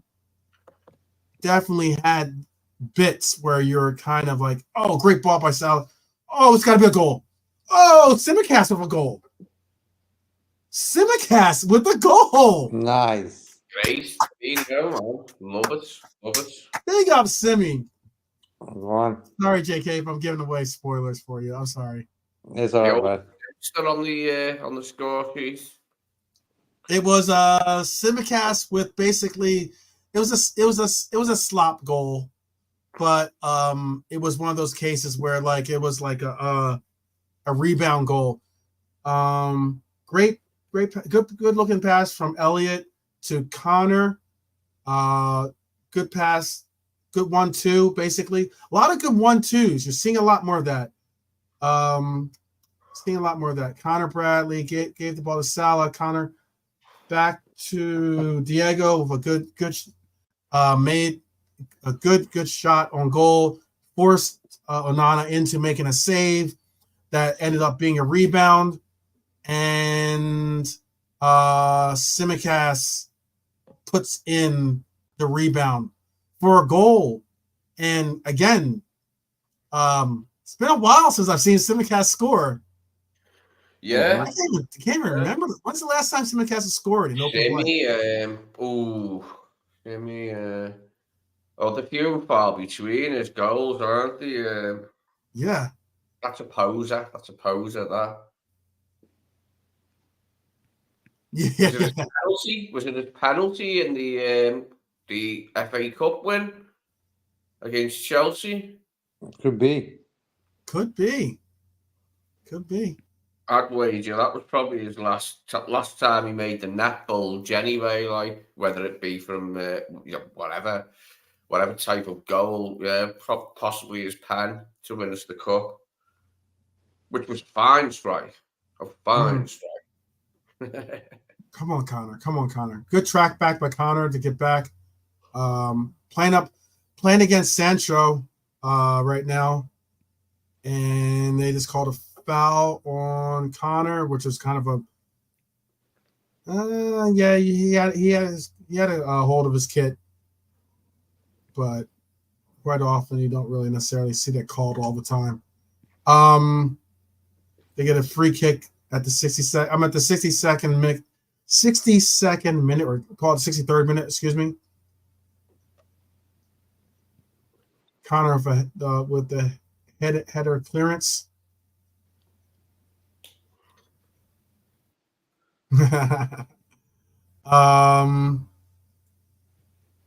Tsimikas is Mo's new best. I would say his new best friend. Tsimikas is now the best friend. Oh, great save by Yardos. Quickly gets up. Casemiro with a nice little try to put it in a good spot, but Yardos got to it.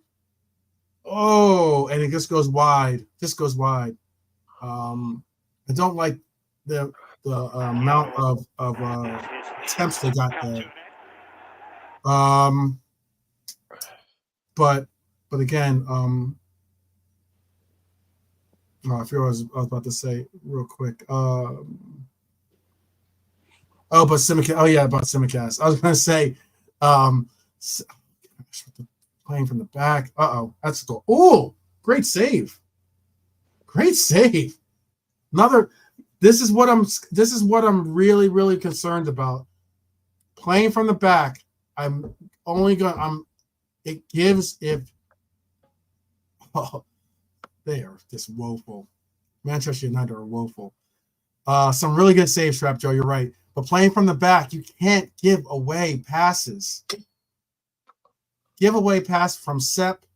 It seems like he's trying to match Ibu's energy, and ends up going wide. Luckily for us, 2 new entries into the game. Looks like Doak and Harvey Blair is going to be making appearances. So we're getting some young players to get in. 65th minute, like I said, and looks like we're going to do that big swap out that I spoke about earlier. Wow, there's a lot of people coming in, so bear with me right here. Blair is going to be coming in.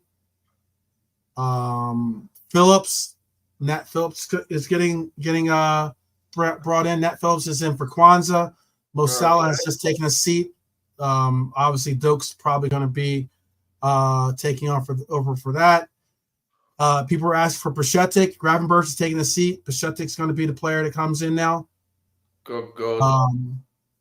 Harvey Blair is coming for Diego. Good. Tsimikas is going to come out. Luke Chambers is coming in for him. Tyler Morton's coming in. Harvey Elliott's going to have a seat.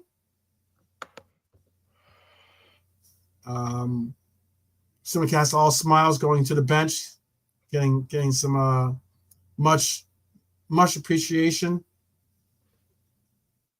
3-0 is the score so far. 3-0 is the score so far.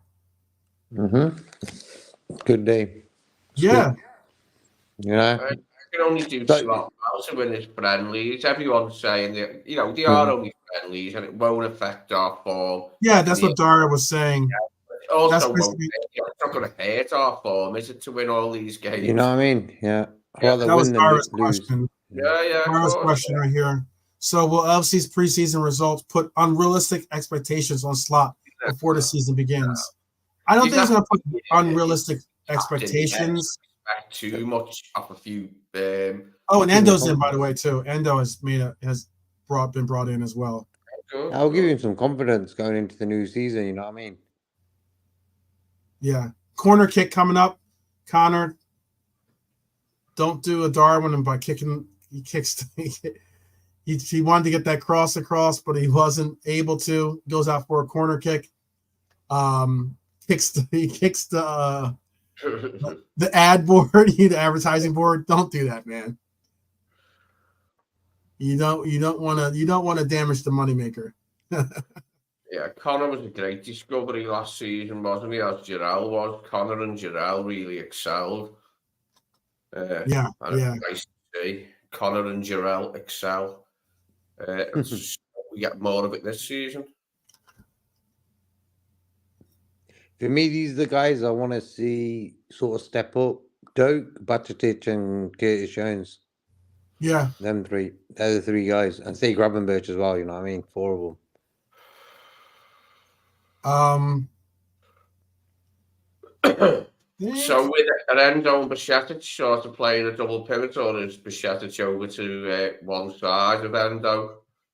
Give me Bajcetic is playing.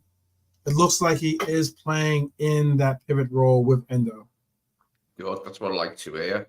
I'd actually like to see that, like, during the beginning of the season, like maybe in a cup game. Better passing. Better passing. Game. Oh, come on, Harvey. Oh, that's got to be a card. That is definitely a card.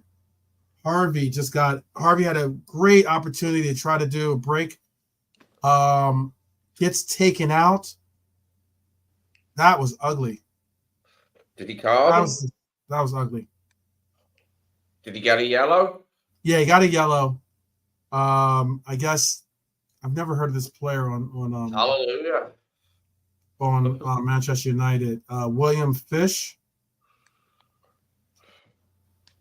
Don't know who that is really.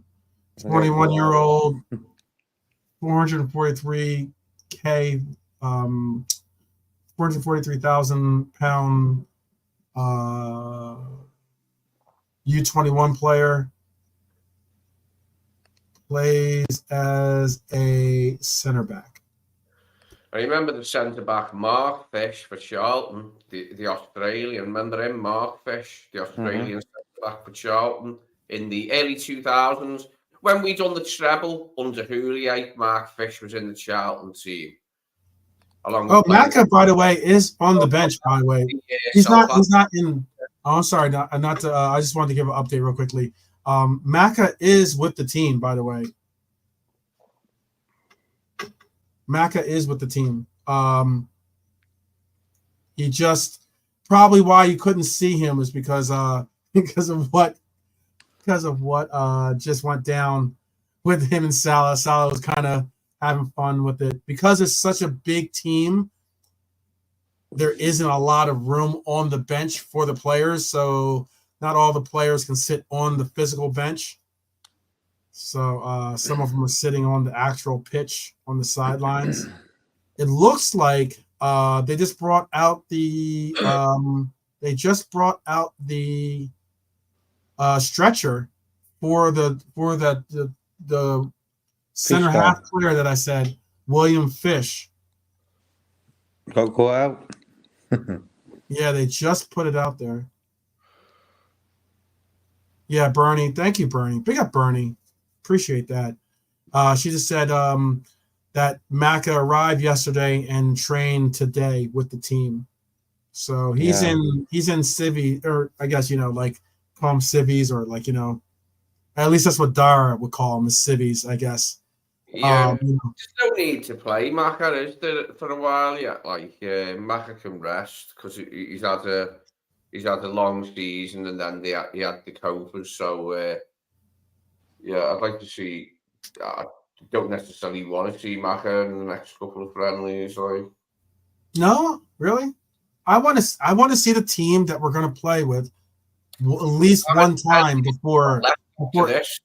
How many more before friendlies we got scheduled after this one before it? So as I was saying earlier, we have one friendly against. It's technically a friendly against Sevilla, but we have two games. Behind closed doors. So Maybe he does in that game. What's that? Maybe he does the full strength team in that game and the one beyond the closed doors. Yeah, that's not good for Manchester United. They already lost a center half in Euro. It looks not good when you put a boot on a player. Mm-hmm. And they just put a protective boot on the young Manchester United player as he is stretchered off. We're having we're having some more subs being brought in. It looks like Stevenson has just joined as well. It looks like Stevenson's just, yeah. Yeah, that is true, Hustle. How are you going to tactical foul a bro with a number of 86? You're like, yeah, when you're like 61, 86, 98, you know, just slow your roll a little bit, man. We get it. You're excited to be in the game, but come on, man. I mean, At least get down below the 70s.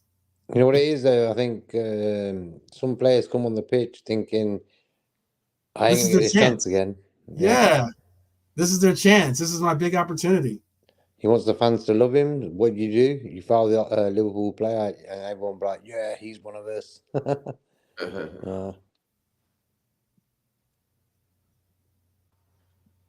Do you all right, Bashatik. All right. Come on. Bashatik dribbling, taking the ball out from midfield. Oh my goodness.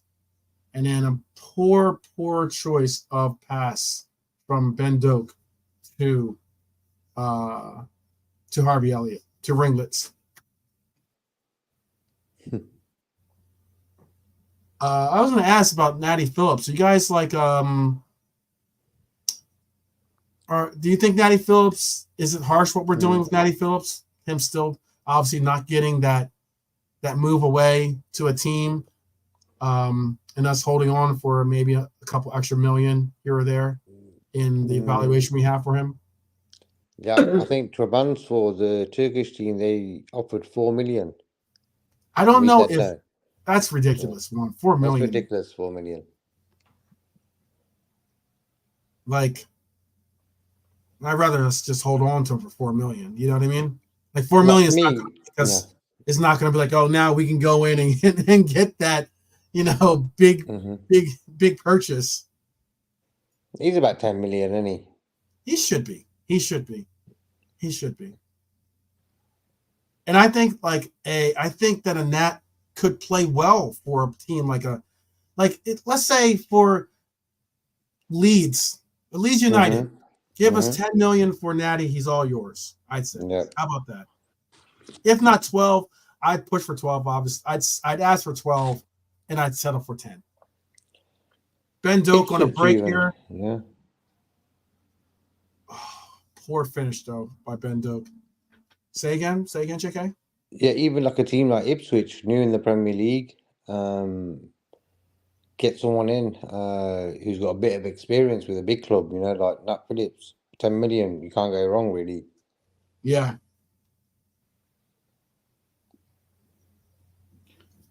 Yeah.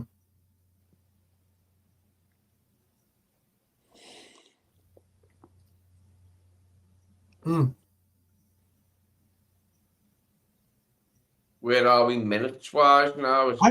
Yes, I'll give you an update. I'm at the 76th minute. 75, 58, 75, 59, 70. Well, I'm going to say 75, 60, 76. Oh, man. Trying to get it out of our third. Ball has definitely been in our back in our third a little bit more than it has for them lately. But United is starting to press more. They're starting to push up their pressure on us with the pass. Before they're laying off a little bit, but now they're pressing us more. Stevenson, good pass to Ben Doak. Another good pass back out, even though Ben Doak should have done more with it. Over to Leone. Say again? What position Stevenson? Stevenson is playing like a right mid. I think he came in. I want to say he came in for most likely what I'm watching him play is. No, actually, it looks like Stevenson's playing right back. So Bradley got ahead of him onto right. So Bradley come off. Yeah. He's a midfielder, though. Well, Liverpool have a brilliant Scottish midfielder called Willie Stevenson. When Shankly first took over, he was already here, Willie Stevenson. As far as I remember, he was one of Shankly's best players. He was our creative midfielder, Willie Stevenson. Endo. Oh! Endo with a nice little pass. Thought Blair could get a foot to it. Almost did. Say one more time. Say that one more time. I'm sorry. I didn't mean. I'm going to give updates and stuff as you go, just so you can be a part of what's happening on the pitch too. But what did you just say though? You can't remember, Lee? No. Me, I'm saying about Stevenson. Yeah. There was a brilliant Liverpool midfielder called Willie Stevenson, a Scottish guy who was here when Shankly took over. Oh, got you.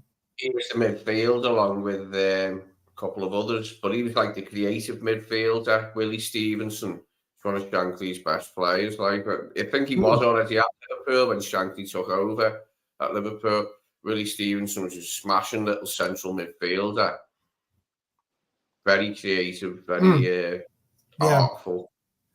Willie Stevenson with a V. Stevenson with a V. Yeah, agreed, Jimmy. Jimmy just pointed out that you know what, and I do like this. Jimmy, you're absolutely right about that. Poor pass by Bajcetic though. They are moving the ball around a lot quicker, looking for rather than sitting on the ball, like getting the pass to sitting on the ball and kind of like weighing their options. They're just making quick decisions and getting the ball out. Good work by Doak to win that ball back. Endo with a good pass into Blair. Oh, that's got to be a foul. They didn't call it though. Blair almost had an opportunity to go in. Ooh, I like it. Who's that? Bajcetic with a nice tackle. Harvey Blair. Oh, Blair almost, if he had just a little bit more control of that touch, he could have possibly taken that on that. Well, I've got my fingers crossed that we haven't picked up any injuries thus far and that we won't before the end. Well, I'm happy to see that we didn't get an injury on the one that took out the United player for Fish, the Fish guy for United. Wan-Bissaka looks like might be down for them currently. Yeah, Wan-Bissaka I think is down. He's working his way back up to his feet right now. I don't know what happens with Wan-Bissaka, by the way, with this team. He used to be, a very, like the chosen player to play for them in their back four, but he might be trying to find his way back into this lineup.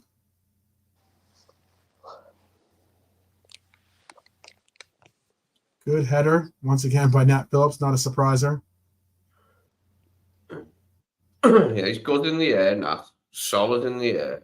He's Yeah. like a Sunday League football player, Nat Phillips. He'll just Yeah. get the job done, you know what I mean? He ain't nothing Yeah. special, but No, there's a part of me that cries out for that centre half still, because them centre halves were very, they were your regular centre halves years ago. More often than not, they were like him, centre halves, rather than the skillful ball playing fast ones. They were big, thick lumps. You know what I mean? They could header it away.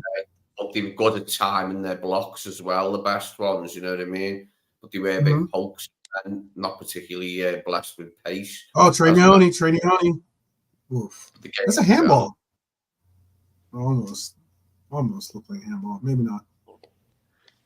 Yeah, the Nat Phillips type of centre half is becoming more and more obsolete as the years go by, sadly. Hustle with the jokes. I like that. It's funny. Like Hustle. I don't know if Hustle might be is Hustle is. Are you trapped, Joe? Are you trapped Joe's burner phone? Are you talking of big hulking oafs like Nat Phillips? I was Lindelof. Wan-Bissaka, that's right. No, Wan-Bissaka just went down again. Looks like he's going to need to have someone replace him on the pitch. The money Mourinho dropped on Lindelof was huge, wasn't it? Didn't he drop about 60 million on Lindelof to get him from Benfica? He did. Benfica always screw the money out of teams. I think Benfica paid for him? 60 million for Victor Lindelof when Mourinho was boss. It was 30.6 million pounds. Was it that all? 35? Yeah. I thought it was something ridiculous. That's still ridiculous. That is still kind of ridiculous, though. Yeah, that's not too bad. That's not too bad. 30. I thought it was more. For some bizarre reason, I thought it was a few years ago now. Anthony dribbles the ball out of bounds, acts like he got fouled or got hurt on it, clutching at his leg or his foot. Yeah, shame for Lenny Yoro, and I wish him a successful career, but just not at Man United. So if he can get himself a move and do well, I'll be happy for him. Or at Man United, yes, more not in the side or 77,000 people, by the way. 78,000 people at this game. 78,000 people at this game. That's a massive crowd. It's a massive crowd. What's the biggest capacity in the Prem? What does that hold? 70. Yeah, it's about 70. 70 something, like it's 70 plus Old Trafford, but not much. Mm-hmm. That does me head in. There are 74,800. 74,879 is what Old Trafford can hold.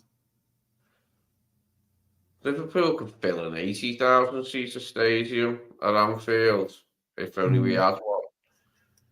Did they rename Old Trafford yet to Old Toilet? Is that what they renamed it to? Yeah, that one's been around for a while. That one's been around. I think that was getting mulled over a little bit here and there. Yeah. Oh man. Well, there is a malodorous den of hideous aromas. So you gotta give it up for the it's difficult to know who is a red and who's a Red Devil because we did this, rivals in red thing and everyone wore red. I messed up too by not wearing I should have just wore my yellow kit. I have a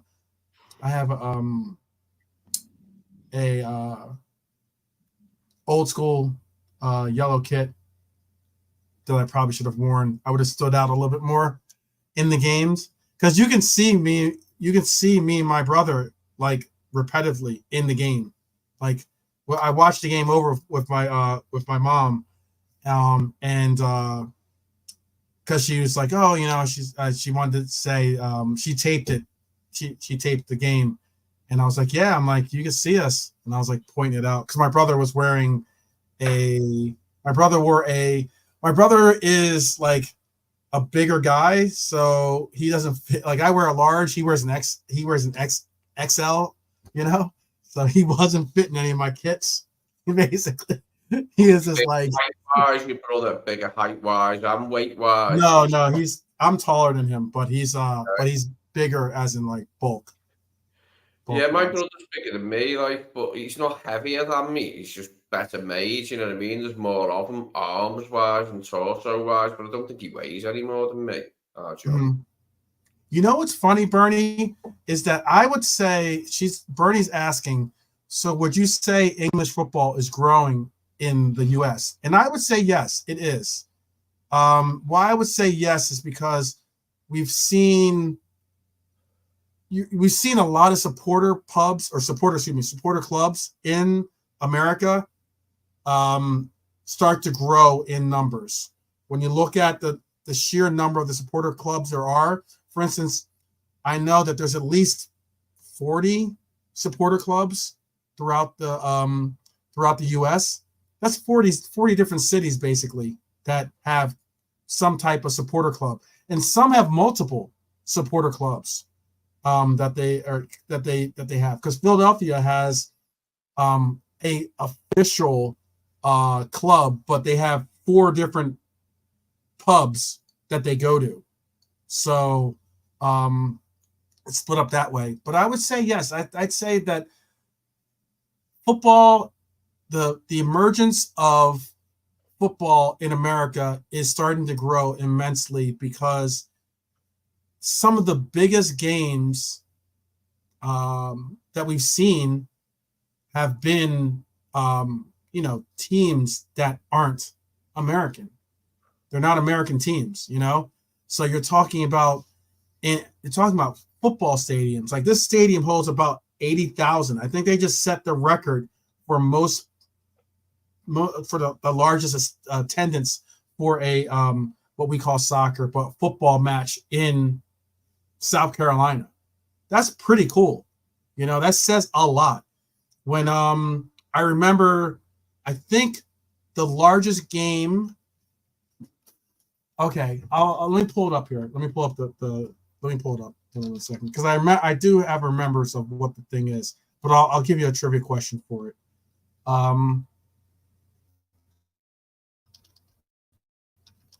Let's do this.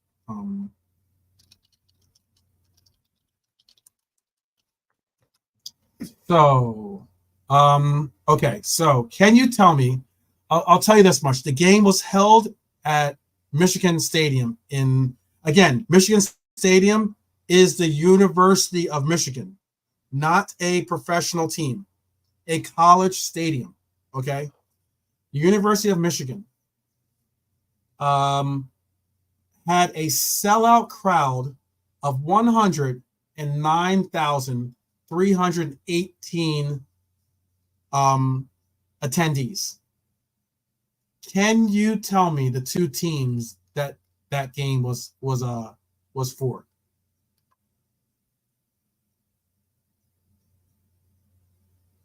Can you tell me the 2 teams that were in that game? That's an open question for the chat, obviously. Can you tell me the largest can you tell me the 2 teams that played in that game? Big up Trigger TV in the house. Like, if you see the stadium, it is I'm gonna send the picture. Well, you know what? I can show the picture, and it won't give away who it is. So I'm gonna show the picture. But go ahead. You guys have a guess? Arsenal Man U is Bernie's guess. I'll give you this, Bernie. You got half of it right.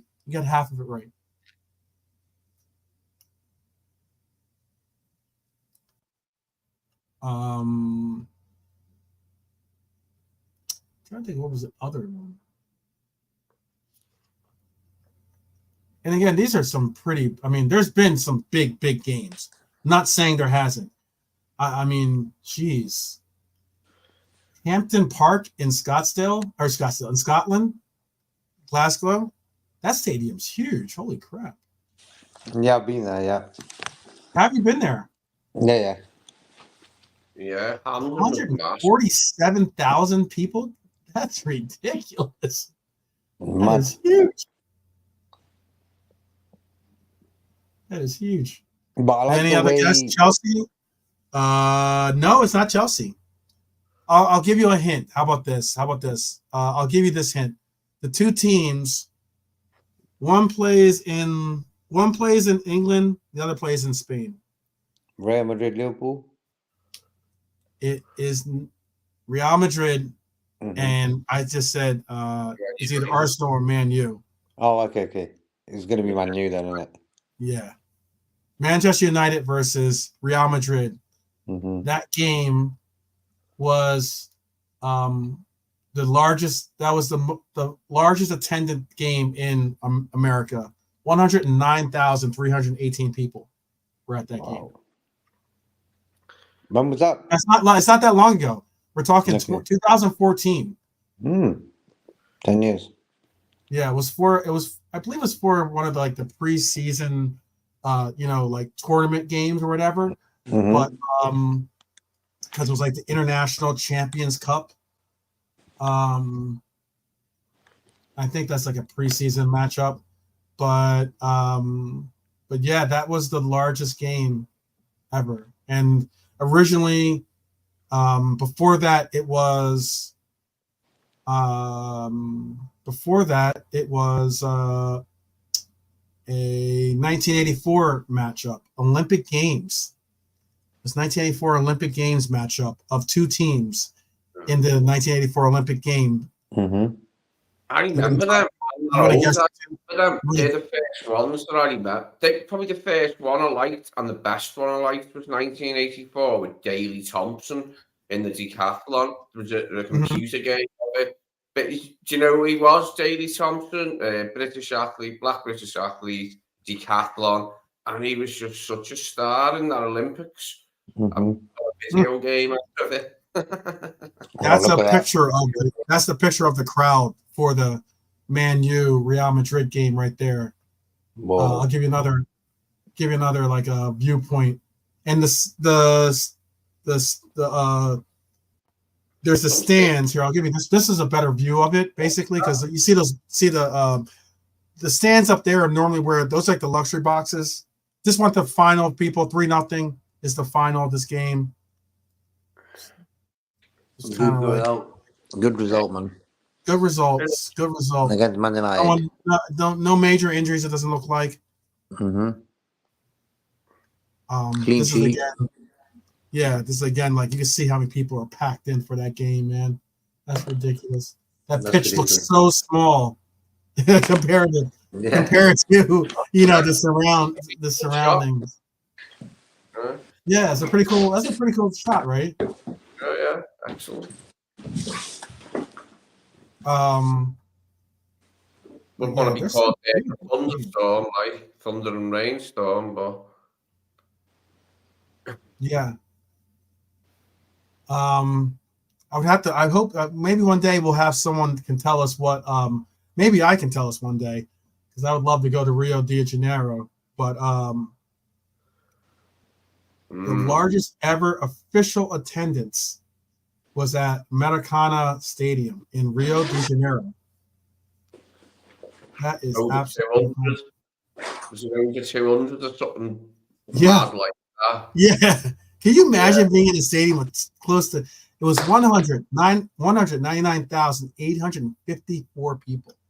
Wow. Mate, that's nearly 250,000, isn't it? Like with that, it's close. Yeah, it's close to 250,000 people in a stadium. Yep. That's some attendance there. What would be for those that got to watch the game? For those that got to watch the game, what would you say? Who would you say was your man of the match? JK, you got to watch the game. You have a man of the match? My picture was a bit coming in and out, bro. I couldn't get the whole game. Oh, it's going in. Okay, I got you. Bernie did call 3-0, by the way. Wow. Good shout. Bernie, if you put the $3 and like 94 pence or whatever it was, like the $3 and change that you won off the lottery on that bet, you would have won a nice bit of change back if you called it 3-0.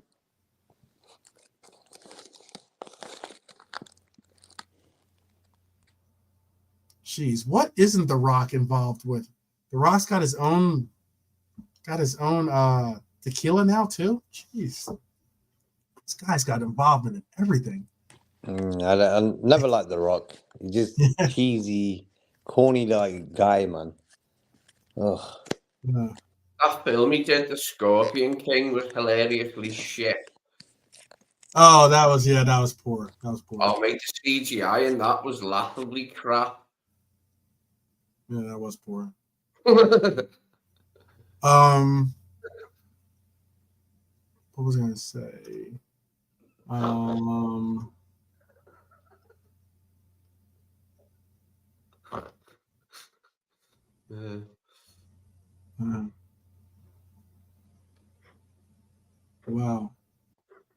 It was your man of the match, 12. My man of the match. Let me give a good look at who I would probably say would be my candidate. Because I thought it was a good game for a lot of players. I was glad to see Simi get a goal. I would probably say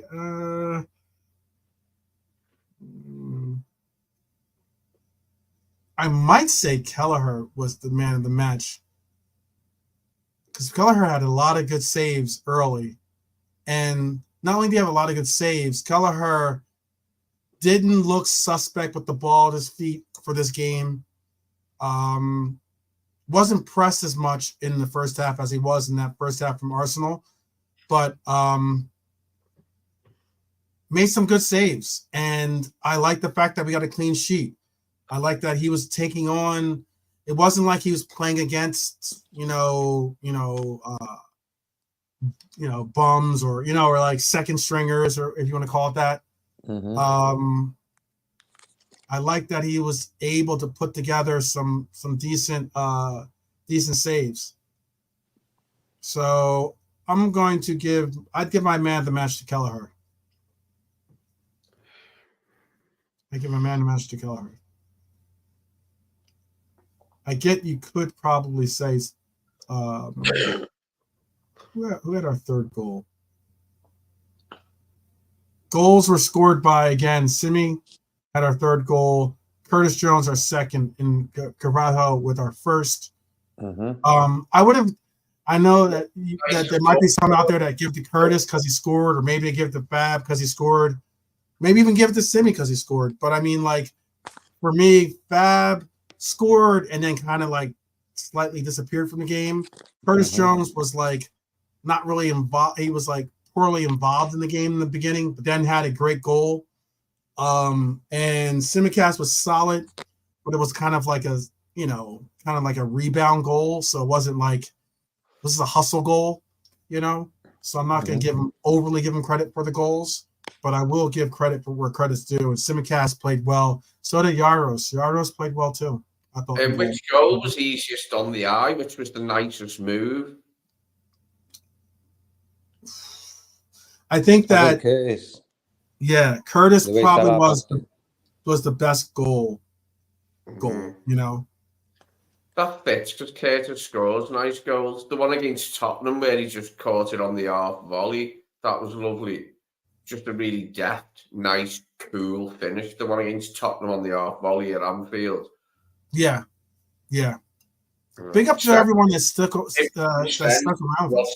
Do another for that goal. Trent laid it on for him, didn't he? Put one over from the wing, and Curtis just met it with his left foot on the half volley. It was just a sweet, sweet finish. Some Curtis up, like, in many ways of what when he's on his game, he's silk Curtis. Yeah, I was gonna say Robert gave Curtis his man of the match. tell us if you want to give a man of the match for those that were able to watch the game. Tell me who you thought.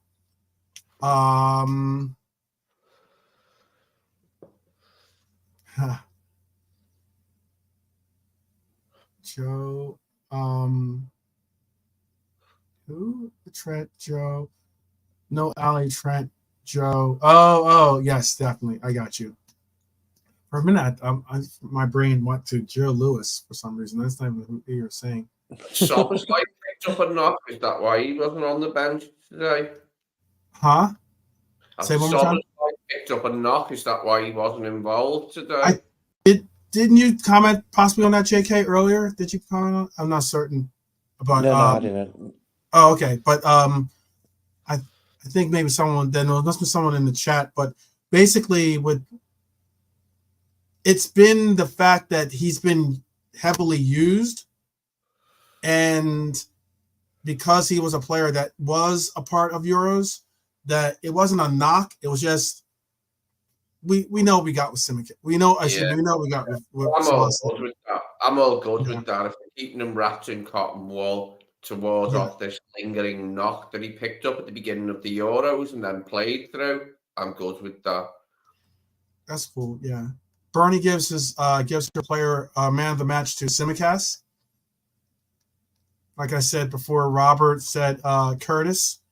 The run was a nice run. That was just a hustle run in a sense. I mean, he was the trailing player on the run, and the sheer fact that Mo saw him with his peripheral vision, had confidence to get the cross to him, and then for Curtis to just come in and just bang it home. It was a good goal. I also thought though that Fab's goal was a nice goal in that he used his feet really well. So he was set up from Diego. Basically kind of did a dribble, put Casemiro on made Casemiro slip.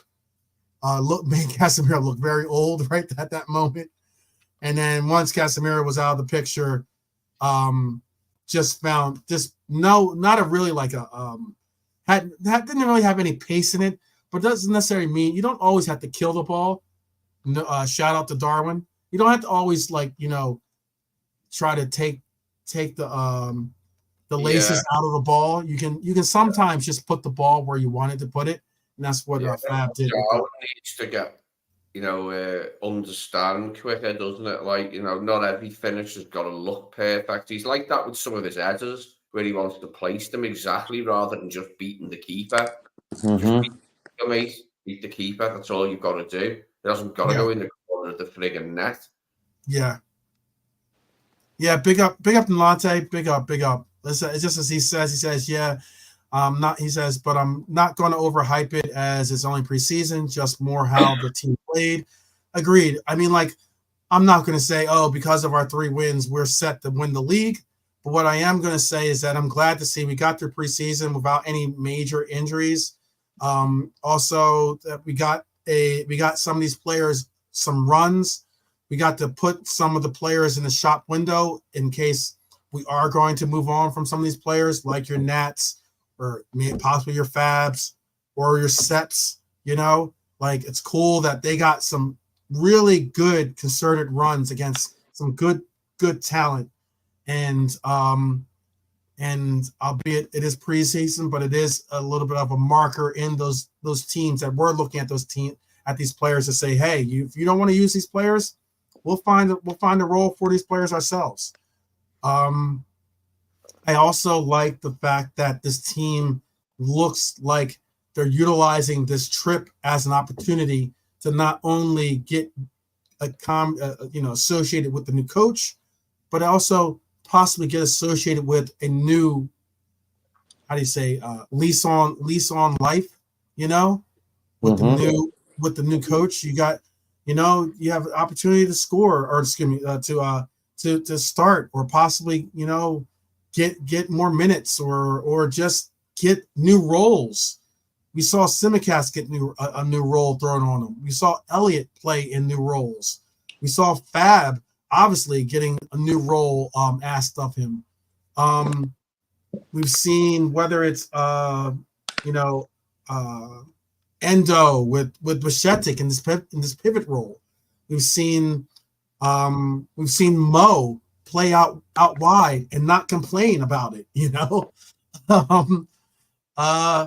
Yeah. Everything's always, when you win, everything's always honky dory. I'm interested to see that first game that we get where we have to, dig down deep and really pull out a win. I'm very interested to see that, but I'm gonna be honest with you. I'm happy that the biggest thing about preseason coming to, or at least this tour coming to an end, is that all these players got through this preseason without a major knock. Unlike what we saw from Manchester United, which is 2 players come off the pitch. Actually, considering the entire trip, seeing their star transfer get a major injury, or at least 3 months. He's out for 3 months, and the other guy, also, and then just see one of their promising youth players in the U21 player Fish be stretchered off in a boot. I know that a lot of that is precautionary, but still the same. That's still not good. But I think that's his own fault, the way he went into that challenge. Yeah, that was his own fault. He just wanted to show the crowd something, you know what I mean? So he paid for it. Yep. He definitely paid for it. But big up to everyone that joined us for this little pop up. Big up to Lee. Scouse Lee, as I like to say, is his little nickname, representing. Big up to JK, that's his nickname too, and big up to the Irishman as well, who didn't join us for the the watch along portion of this, but was with us for the countdown. And if anything, I would say an extra big up to all of those: Bernie, Dustin, Jimmy, Robert, Highlord, like all you guys out there that were rocking with us from the very beginning when this stream started and are still here. You guys are the true men and women of the match. Okay. Yeah. You guys are truly that. Big up to all you guys for that as well. We are going to have a show tomorrow. Also, we will be doing the shows. We've got a Nike versus Adidas show coming up, care of JK's influence. We have the most overrated and the most underrated shows coming up. Those are 3 different shows that are coming up in this upcoming week. So despite the fact that this portion of the preseason has come to an end, we have some really cool shows lined up for you guys. Hopefully you'll be a part of them. Please do put that notification bell on there. Continue to spread the word around about the channel. We really appreciate the fact that you guys are, true Reds in my eyes, by showing the loyalty and coming out and representing. I know it's late as F. It's late AF out there for you guys. But you guys got to watch the entire game with us, and we thank you for it. So, not to hold you guys up too much later, Lee, is there anything you want to say to people before we let them get some Z's and count some sheep? Thanks for being on the stream, everyone. I hope you enjoyed the game. I have not seen the highlights myself yet, but I can't wait to. Another victory and one over Man United. Who could ask for more? Something to send you to sleep peacefully, isn't it? Exactly. Nice dreams. Big up, JK. What do you have to say? Good. 3-0. Nice to do a little surprise watch along and to get a 3-0 against United. You can't beat that. Can't beat that. Because if we lost these Red Devils, even if it's preseason, they would be, yeah, Yeah. doing the Videos jig and dancing. Yeah, it's Big good saying fan. that between us and United. There's two Dutchmen going at it, and we've never had that before. Where we've had two managers of the same. Not since Oh yeah, Kenny. that's a good point. I didn't even Kenny, think about Kenny two ball Stokes Dutchmen. Scottish, have we had two managers of the same nationality? No, Yeah. we have. Yeah. How about that? Two ball Dutchmen at the helm of two of the biggest clubs in England.